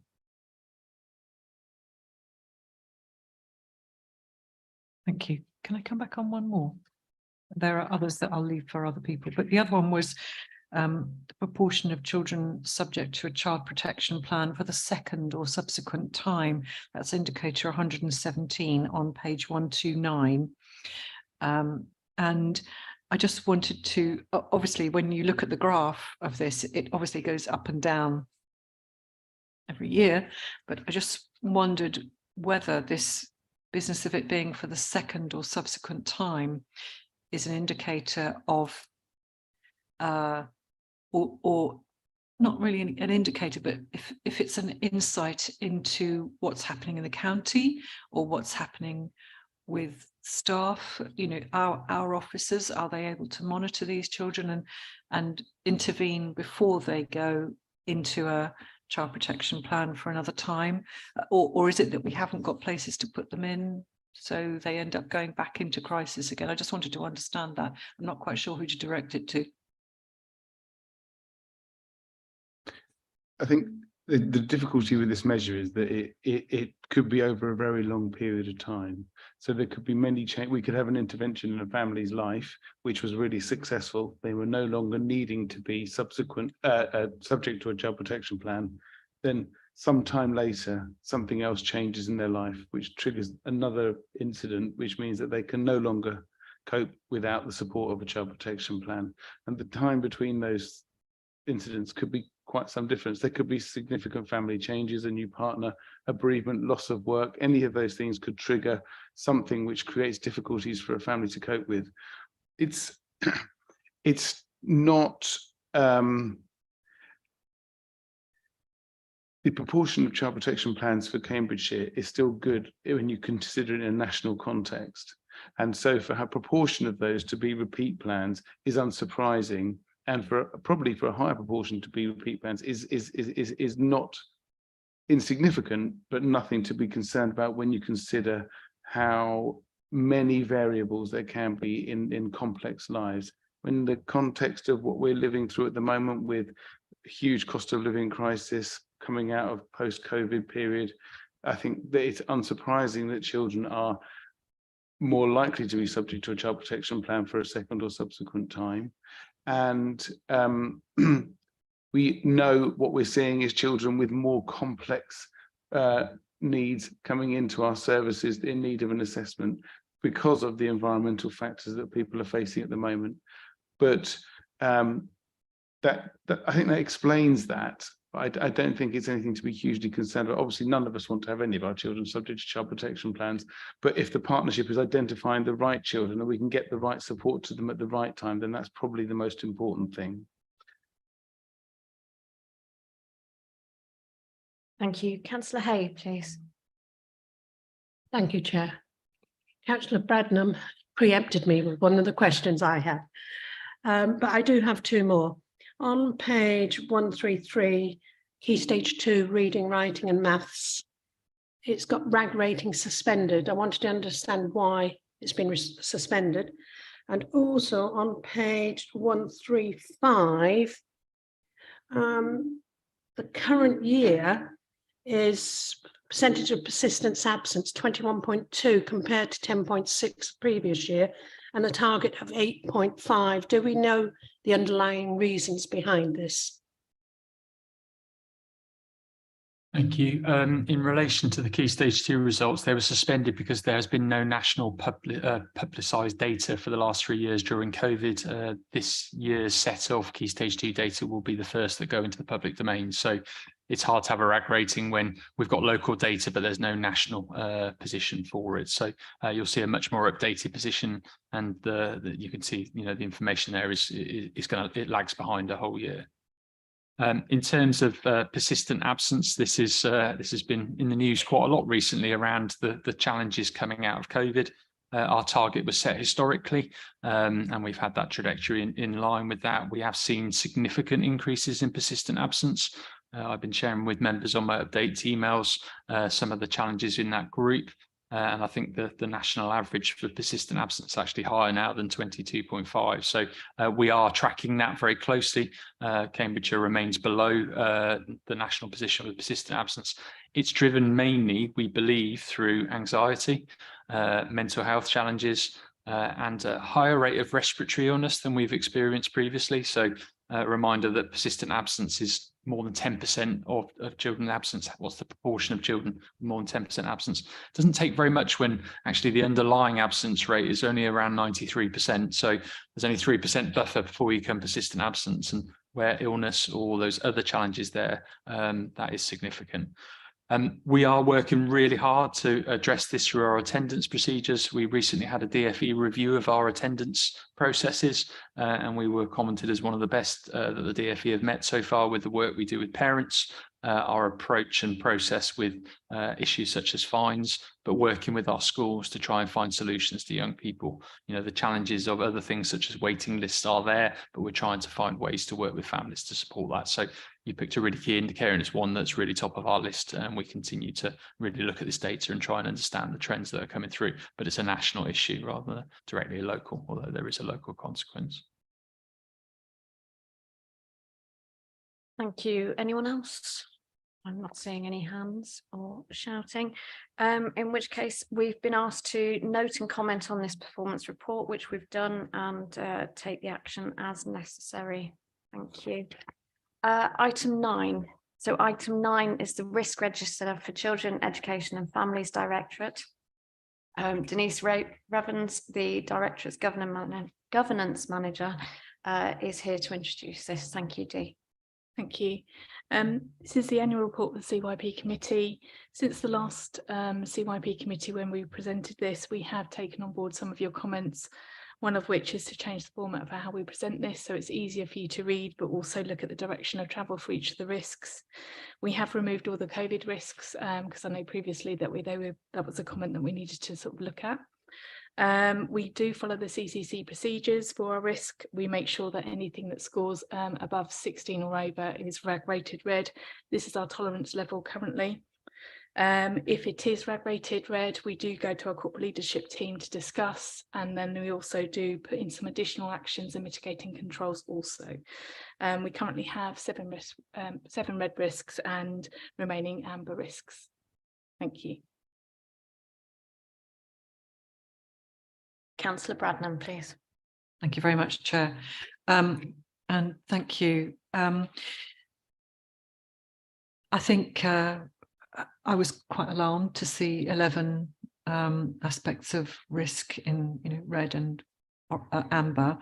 And I'll just come to the first one, because I think it's a key to a lot of it, is we're going through a lot of organisational change at the moment, and some of it I'm sure will end up being in a good place at the end of the change, and when everybody's established their positions and such like. But I am quite worried about this insufficient capacity to manage organisational change, because we know, don't we, that organisational change goes on all the time, sometimes more than others. And I'm really worried about our staff who are working so hard to manage the situations they're in and keep their eye on the ball with children.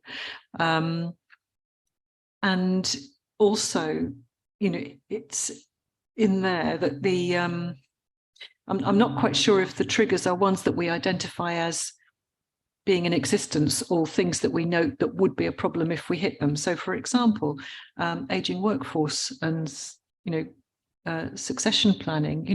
We know we've got excellent staff, but they will retire at some point. So I just wanted to have a view of how you feel that we are managing that in order to avoid these risks, if that's the case. Thank you.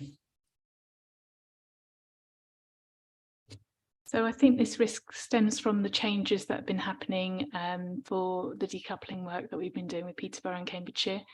I think obviously we've got a brand new Director of Children's Services, so that's obviously a key one to reduce that risk.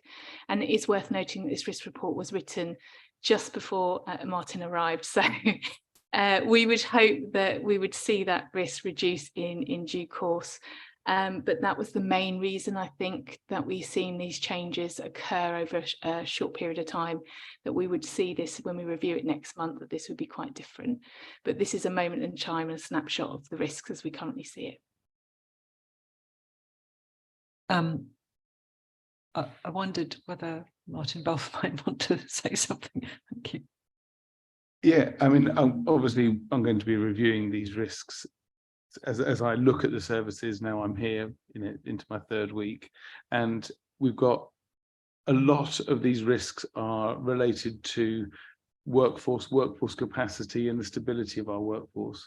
And we're doing a lot of recruitment at the moment, and I think that position will change quite significantly, certainly in the leadership structure, and then going down through the line management structure of children's services. So I think some of these risks will be able to be quite safely reviewed over the coming months, and we'll be in a slightly better position by the time we come back to this committee. Thank you, and I wish you well with that. Thank you. Thank you. Councillor Slatter, please. Thank you, Chair. This is failure of the Council's arrangements to safeguard vulnerable children and young people. We know this is one of the big ones. It appears right at the top level in audit and accounts as well. Information sharing, it's number 2 of something. It's a key issue, isn't it? And the balance to be had between, particularly when it comes to confidentiality and data protection, and just how much do you tell one another. And I'm sure one can never be confident that it's perfect. But even if in this early stage we're able to get any comments from officers, I'd be glad. In terms of, are there still areas that you think we haven't quite caught up on this. We know it's a big issue and it comes up every time there's a tragedy that hits the papers. Where are the cracks? Because we as councillors do, want to know about them and support their filling in if possible. Which am I looking at, Denise or I'll pick this one up. Yeah, So there has been a lot of work going on. So I'm going to relate it back to the information sharing, which refers specifically at one point to child sexual exploitation, but I'm going to take that in the context of child exploitation in general across Cambridgeshire, but at Peterborough as well, because we know that's been identified as a weakness. There has been a lot of work looking at that before my arrival, and there are various plans that have been designed to mitigate against any of those risks. There's more work going to be going on right now over the next few weeks, looking at how we can implement strategies to make sure that we really do cover the bases that were raised in those inspections, and that we have a clear process for working with our partners to ensure children at risk of exploitation are being safeguarded wherever they need to be. In the interim, it's very quickly since I've been here, I've met with our partner agencies, I've met with the police, and I've met with our colleagues. And I think there is an enormous amount of goodwill between the partnership, and the partnership really wants to get this right, to make sure that everyone is playing their full role in protecting children. I think we've just got to make sure that we're reviewing the processes together, which is the piece of work that's going to be going on over the next month or so, and that we're happy with the way forward and we've agreed it together. But I think, to be absolutely clear, my impressions of the partnership, the safeguarding partnership, is that everybody wants to get it right, and there is no doubt about that in my mind, and partners are very keen to work with us to make sure that we're pulling in the right direction. Thank you. Councillor Sharp, please. Thank you, Chair. Two risks really, and I'll take them individually. One's been touched on already. Risk B, which is obviously the decoupling, for want of a better word, from Peterborough. And welcome to Martin. Is it 11 days you said you've been in post? So perhaps it feels longer, I don't know. But yes, obviously I'm just looking for the obviously now you're in place, you can lead that forward. But looking at the action plan, it talks about by when, June, July, May. I would imagine there's going to be a longer process than that, because obviously it won't just be yourself who's in place. There'll be other members of the team lower down who presumably haven't yet been recruited, or again have just got into post. So I just wonder if what sort of realistic timescale we've got to where we feel, or where you'd feel we're in a position that we're comfortable with, if that makes sense. Is that specifically in relation to separating our services from Peterborough? Yes, basically, yes, yeah. Okay, so I think that we are in a period of extremely hard graft, where there is a lot of work to do to make sure that the separation goes smoothly at all different levels, but involving all different departments: human resources, IT, children's services, looking at practice and how we're going to make sure that children are protected. Everyone has to work closely together across the two local authorities and across all of the different council departments and directorates to make sure that it happens in a smooth and orderly fashion.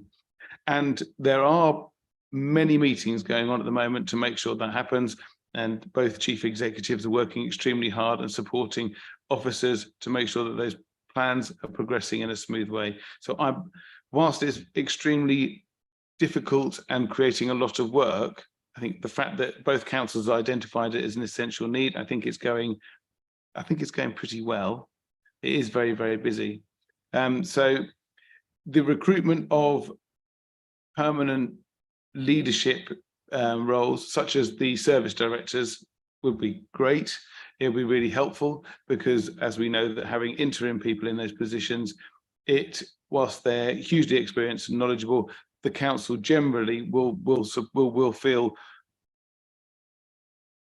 clearer in its direction when we've got permanent people in those positions. But as I said earlier, that recruitment is going on right now, but everybody is working hard to make sure the transition is smooth across both local authorities.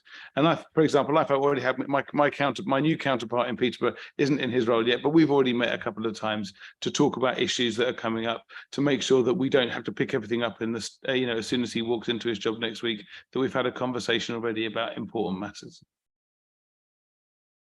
Thank you. The second one is on G, which is about the education provision and SEND.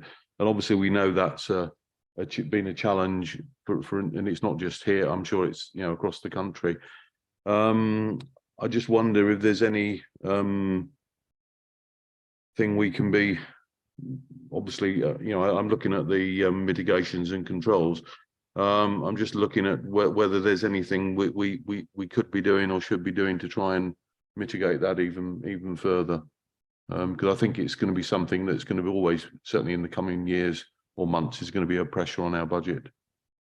I'll pass over to John, but I know that there's an enormous amount of work going on in the department to make sure that we've got a clear capital programme looking at creating the right amount of school places in the right places for children with SEND across the whole county. Yes, thanks, Martin. So, Councillor Sharp, there are 600 places planned, which is more than we need. We are now in the process of on-site for 3 schools, 3 new special schools. We have another 2 in the pipeline coming through, and we are now starting our second phase of enhanced resource provision bases. So local provision on school sites that will meet specific need, mainly social, emotional and mental health needs, and now moving on into autism. So I think we're there. It's a timing issue. It's a challenge to get things underway. We are working with our planning colleagues to make sure there are not obstacles in the road. We are looking at procurement routes to make sure we can get to market quickly. But I can reassure you that we're doing all we can to make sure we have sufficient places, and we'll bring an update to you on that progress in the autumn. Thank you. Councillor Daunton, please. A quick question. I think there's some good news here in the establishment of a social work academy, which perhaps we haven't heard too much about. 2 questions on that particular section. One is, when will that come into effect? And the second one, just a point of information, what's an AYSE?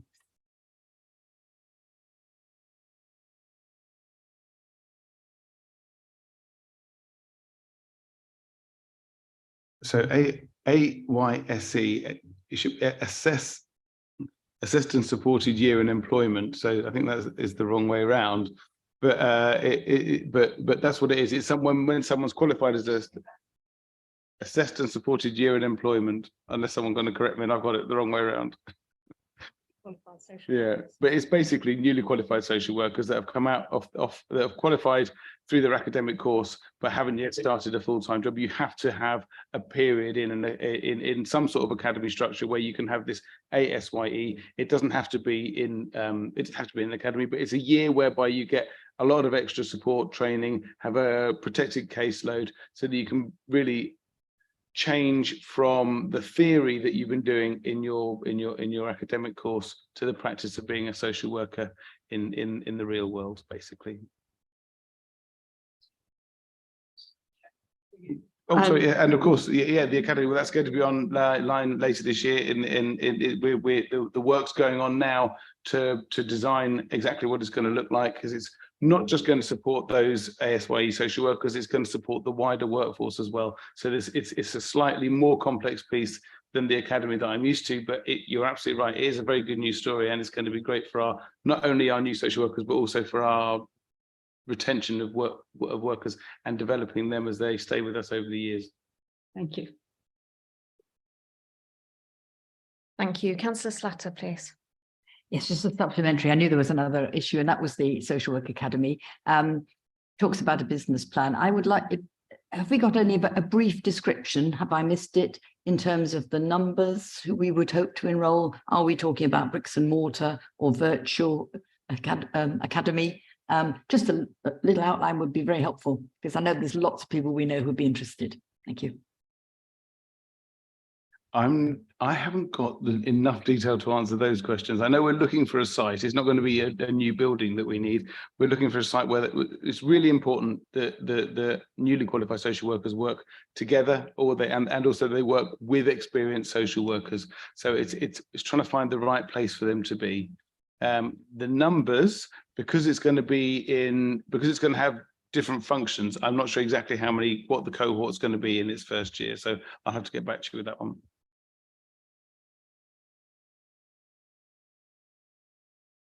Thank you. I think that's everyone. We've been asked to note the current Directorate Risk Register, which we have done. So item 10. Item 10 is Children's Feedback and Complaints Annual Report for 2022-23. Joe Schickel, the Children's Complaints Manager, is joining us remotely. And as if by magic, she appears. Joe, if you could just give us a brief introduction to this, as I'm sure members have already read it in detail. Thank you.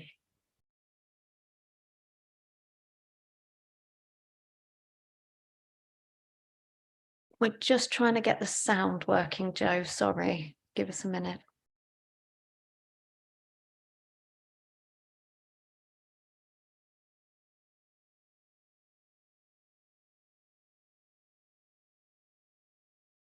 Joe, I think you might be on mute.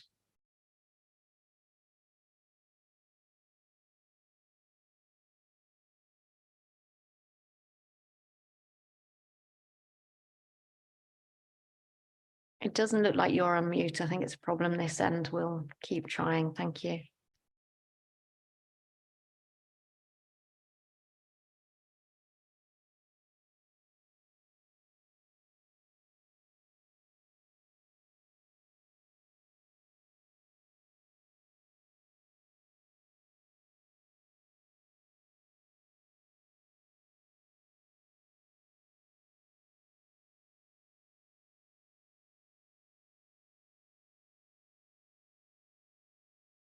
Could you try again for us, Joe?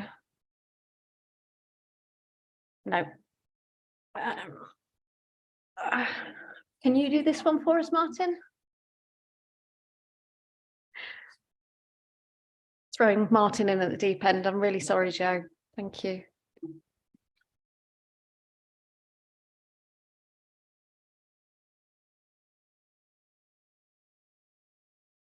Could Joe possibly try going out and coming back in again? Sometimes solves it.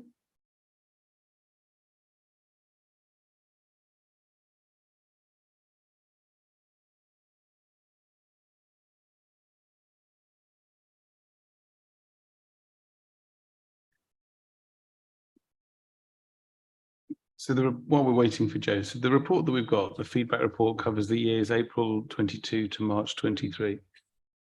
And what it actually is a really helpful summary of complaints and feedback to the team about children's services.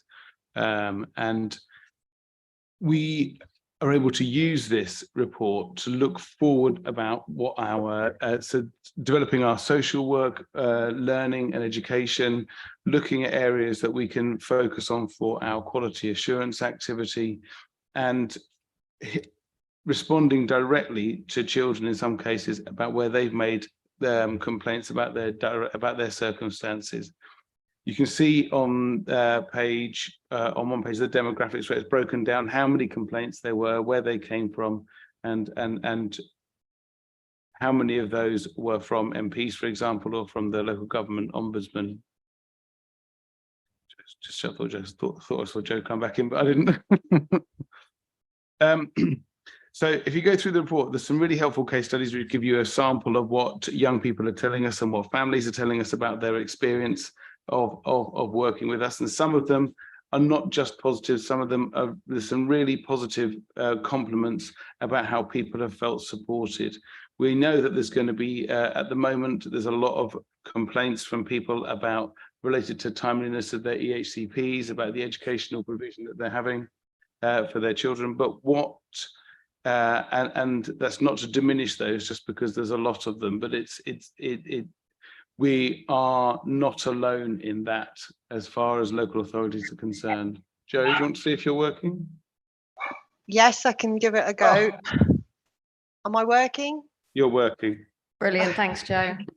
All right, I'm sorry about that. So I'll just get back around to my notes, if that's okay. Sorry about that. So thank you for inviting me to present the Children's Complaints and Feedback Team's annual report for 2022-23.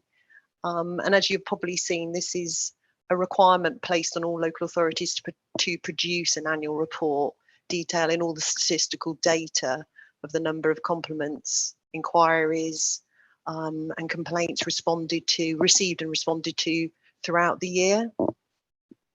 And based on the feedback that we received last year at committee, I hope you can notice that we've changed the format of our annual report to demonstrate a better balance between the compliments and the complaints that you requested that we did. And also we've introduced some case studies for you to hopefully illustrate and bring to life a bit more of the, the cases that we've been dealing with. Before I move on to the main body of the report, I understand there was some feedback recently asking us to clarify the difference between statutory complaints and corporate complaints. So I wonder if that would be helpful for me to do that for you at this point. So basically, statutory complaints relate to complaints about children's social care specifically. And under the Children's Act, it sets out specifically how we need to manage and handle complaints in relation to children's social care. But in 2020, we received some updated guidance produced by the local government ombudsman. And as a result of that guidance that we received, they clarified the circumstances in which we needed to follow the statutory guidance. And so whereas before October 2020, we were putting all complaints relating to children's social care through the statutory process. Subsequent to that, and the clarification provided by the local government ombudsman, we now put some of the complaints we received relating to children's social care through the statutory process. And that specifically are complaints that are made by or on behalf of or relating to children. But when we receive complaints from an adult, so let's suggest a carer or a parent, that if the complaint that they're raising relates to their own issues, then we can take those issues through the corporate route. So that hopefully just explains a little bit of the difference and the reason why we've got a reduction in statutory complaints in the annual report, and then all other matters that relate to children's, families and education, the directorate, that don't relate to children's social care, so SEND services, statutory assessment, targeted support, we would take that through the council's own corporate complaint route. So that's just by way of a description about the difference between statutory and corporate complaints. And then moving on to the actual annual report, the highlights I would want to focus on initially is that, we've seen an increase in compliments this year, so that's really good, and also in inquiries, whether that's MP inquiries specifically, councillor inquiries, and also local government ombudsman inquiries. Stage 1 complaints, and I'm going to deal with that combined, statutory and corporate stage 1 complaints, have remained pretty stable in comparison to the last couple of previous years, but you will have noticed that we've seen an increase in escalation requests into stage 2 and stage 3, largely through the corporate process, and that increase will be a combination of children's social care complaints, but also complaints largely relating to SEND services and statutory assessment team. So the highest area of complaints you will have seen does relate to SEND services, including statutory assessment team, with 132 specific complaints if we're dealing regarding the statutory assessment team, which is quite a leap, followed closely behind with respect to the integrated front door and the assessment teams, where we had 85 complaints. So that's a very sort of whistle-stop summary. If you've got any other questions that you want me to answer in relation to the annual report, then I'm very happy to do so. Thank you. I think we'll go to questions if that's all right, Jo. So Councillor Bradnam first. Thank you, Chair. So, Jo, thank you very much for this report. I really appreciate the format and the fact that you've taken on board our requests from last year that we give a more balanced approach to both complaints and compliments. And I find the approach that you've, the way you've approached that with these case histories, learning points, and what we've done to improve the situation, I think it's very reassuring. I remember last year I was saying if we don't look at our complaints honestly and realistically, we cannot possibly aim to improve. So I'm really encouraged to see this approach to the report, and I find the case history is really useful as well. So I just wanted to thank you for the format of the report and for taking it. Taking this in such a straightforward fashion. Thank you. Thank you. Councillor Boulat, please. Thank you. I also found the new format really helpful, and especially the case studies. And I actually want to make a comment on one of the case studies because I just can't help it after volunteering as an immigration advisor for like many years. I found like that case study around the settlement scheme really concerning because it's not only about, you know, losing an employment opportunity or like losing this access to benefits or another. It's like actually being unlawfully in the UK if the application is not made on time. And actually, like, I'm really concerned. I mean, I'm really like glad to see the situation has been sorted, but I'm also equally concerned, like asking like, okay, have all the situations been sorted? Does everyone have the right status? I think it's really, really important to ensure that all the children have the right status, because it's not only about losing like some money or like an employment opportunity or not being able to access universal credit or this and that. It's actually about being like threatened, their existence being threatened with deportation and detention if they don't have the right status. So just want to really highlight this, really important we focus on that. And linked to that as well, I know there's been some discussion in previous committees, but I would really hope that we actually encourage where it is possible for our children who are not born in the UK to go on a citizenship route if they actually want to and can do so, because it makes such a big difference in terms of access to services and of course in terms of looking at our work around protected characteristics of care experienced young people. Like actually we don't need another layer of discrimination.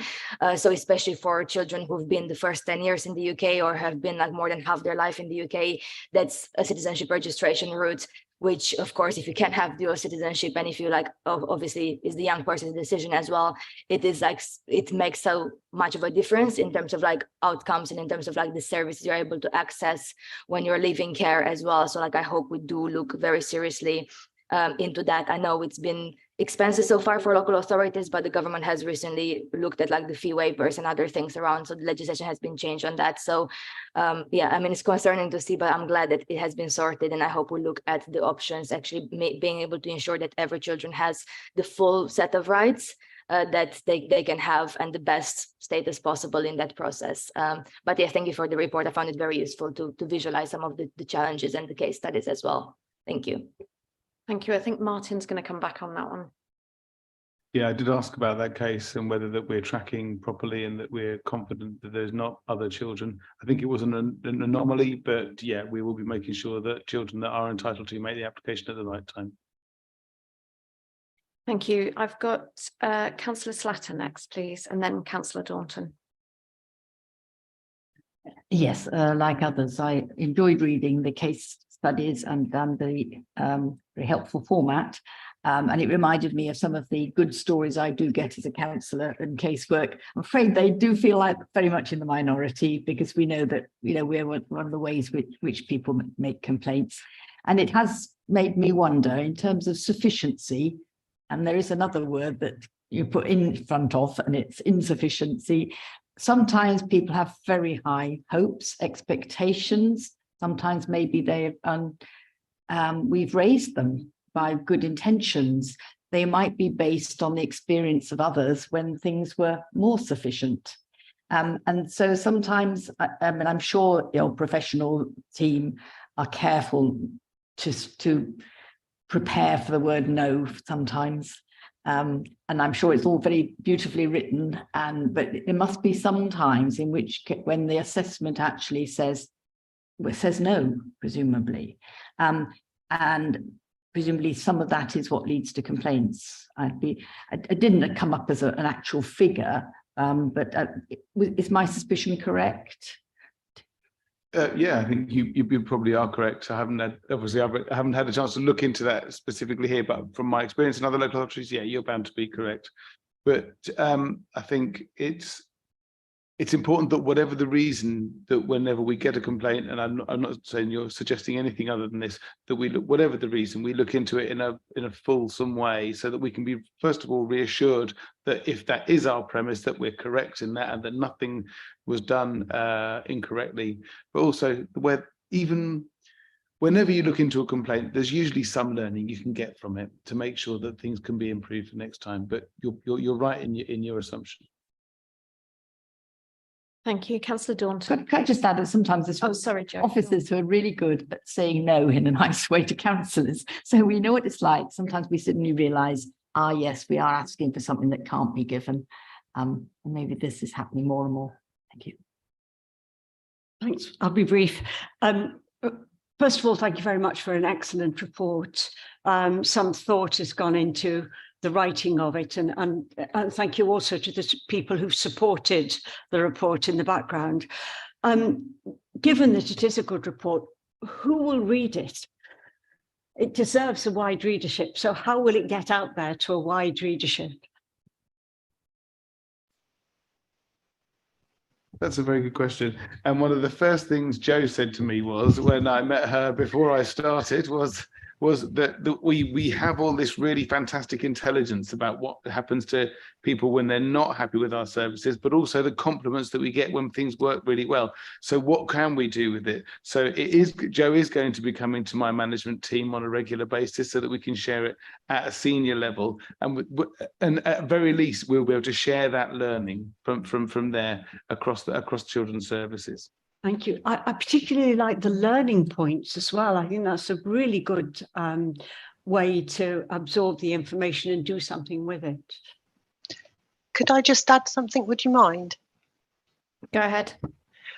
So obviously this annual report will go on the County Council's website, so the public can have access to this as well. And as a result of your helpful feedback this time last year, we've changed. We do produce some internal reports on a quarterly basis for the Directorate, and we adopted this format a year ago. So on a quarterly basis, we have been producing these types of reports for the managers within each of the services and teams across children's, families and education. And our plan is moving forward that we're going to develop it even further and do service specific reports, so that we would be able to, our team would be able to go into some of those services and teams and actually really break down the data for them and the learning, to ensure that we're able to make sure we're doing sustainable service improvements, because sometimes it's just tiny tweaks that need to be done. So yes, I was very grateful to speak to Martin and discuss how we might get the word out there and actually really make some sustainable changes and improvements. Thank you, Jo. Councillor Bradnam. Thank you, Chair. I just wanted to know whether this report will be shared, or whether a similar report would be shared with the Foster Carers Association, because I think it would be really helpful for them to understand what we are doing to address the things which have come through. If you think a specific report for foster carers might be more useful, that's fine, but I just think they might find it useful to see this. I'm happy for them to see it, and as Jo was saying, as we look into more specific reports, perhaps we could look at complaints regarding foster care and our foster care provision. I'm sure we can do that. Good idea. Thank you. Thank you, Jo. Really like the changes, as others have said. Anyone else? No. In which case we are asked to consider this report and its appendix, which we've done, and to request the next full report in a year's time with those additional interim works with the Directorate. Thank you very much. So the final report today is item 11, the Children and Young People Committee's Agenda Plan, Training Plan and Committee appointments. Would the Democratic Services Officer please let us know of any changes to the published agenda plan? No changes, Chair. And that's the right answer. The training plan appendix 2, are members happy to take this as noted, or do we have any questions? We do intend to add to this and put extra on. No, we'll take that as read. We've been asked to review the committee's appointments to outside bodies as attached appendix 3. We have vacancies on all of the things in appendix 3. Does anyone wish me to read them all out, or are we happy that they're all there? Anyone wish to nominate to the quarterly liaison group with the NHS Community Foundation Trust, or should we take it outside the meeting? And the same with East of England Local Government Association and the substitute of the F40 group. We'll take those outside of the meeting. Appendix 4 sets out the committee's appointments to internal advisory groups and panels. We have one vacancy on the Educational Achievement Board to join myself, Councillors Taylor and Hoy. Is there anyone who wishes to take this role on? Again, we'll take that outside.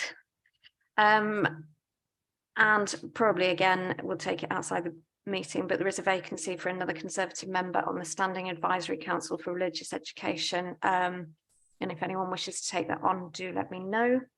We do, Councillor Bradnam. Sorry, there's the matter of the Chair of Corporate Parenting. That's next. So we now turn to Corporate Parenting Subcommittee, as this committee is responsible for appointing the Chair and Vice Chair of Corporate Parenting Subcommittee each year from within its membership. I'd like to propose Anna Bradnam as Chair and Councillor Michael Atkins as Vice Chair. Are members happy to support those, or any further nominations? We shall take those as read. Thank you. We're also asked to note Councillor Daunton's appointment to the Cambridgeshire Culture Steering Group on the 9th of May, which was made by the Interim Executive Director of Children's Services under the Delegated Authority following consultation with CYP spokes. Thank you to all of those, including Councillor Daunton, who sit on our outside bodies. I recognise the amount of time and input and reading this all brings. Councillor Taylor. Oh, sorry, Chair, to interrupt, but just going back to the Education and Achievement Board, if anyone needs to talk to me about it, I've been on it a while and it is really quite interesting and you'll gain a lot from it. So if anyone wants to come and talk to me about it, you're welcome. Thank you, Councillor Taylor, which brings us to the end of today's business. Although we don't plan at present to use the reserve committee date on the 12th of September, please don't book any holidays. And the next scheduled meeting will be Tuesday, the 10th of October. I now declare this meeting closed.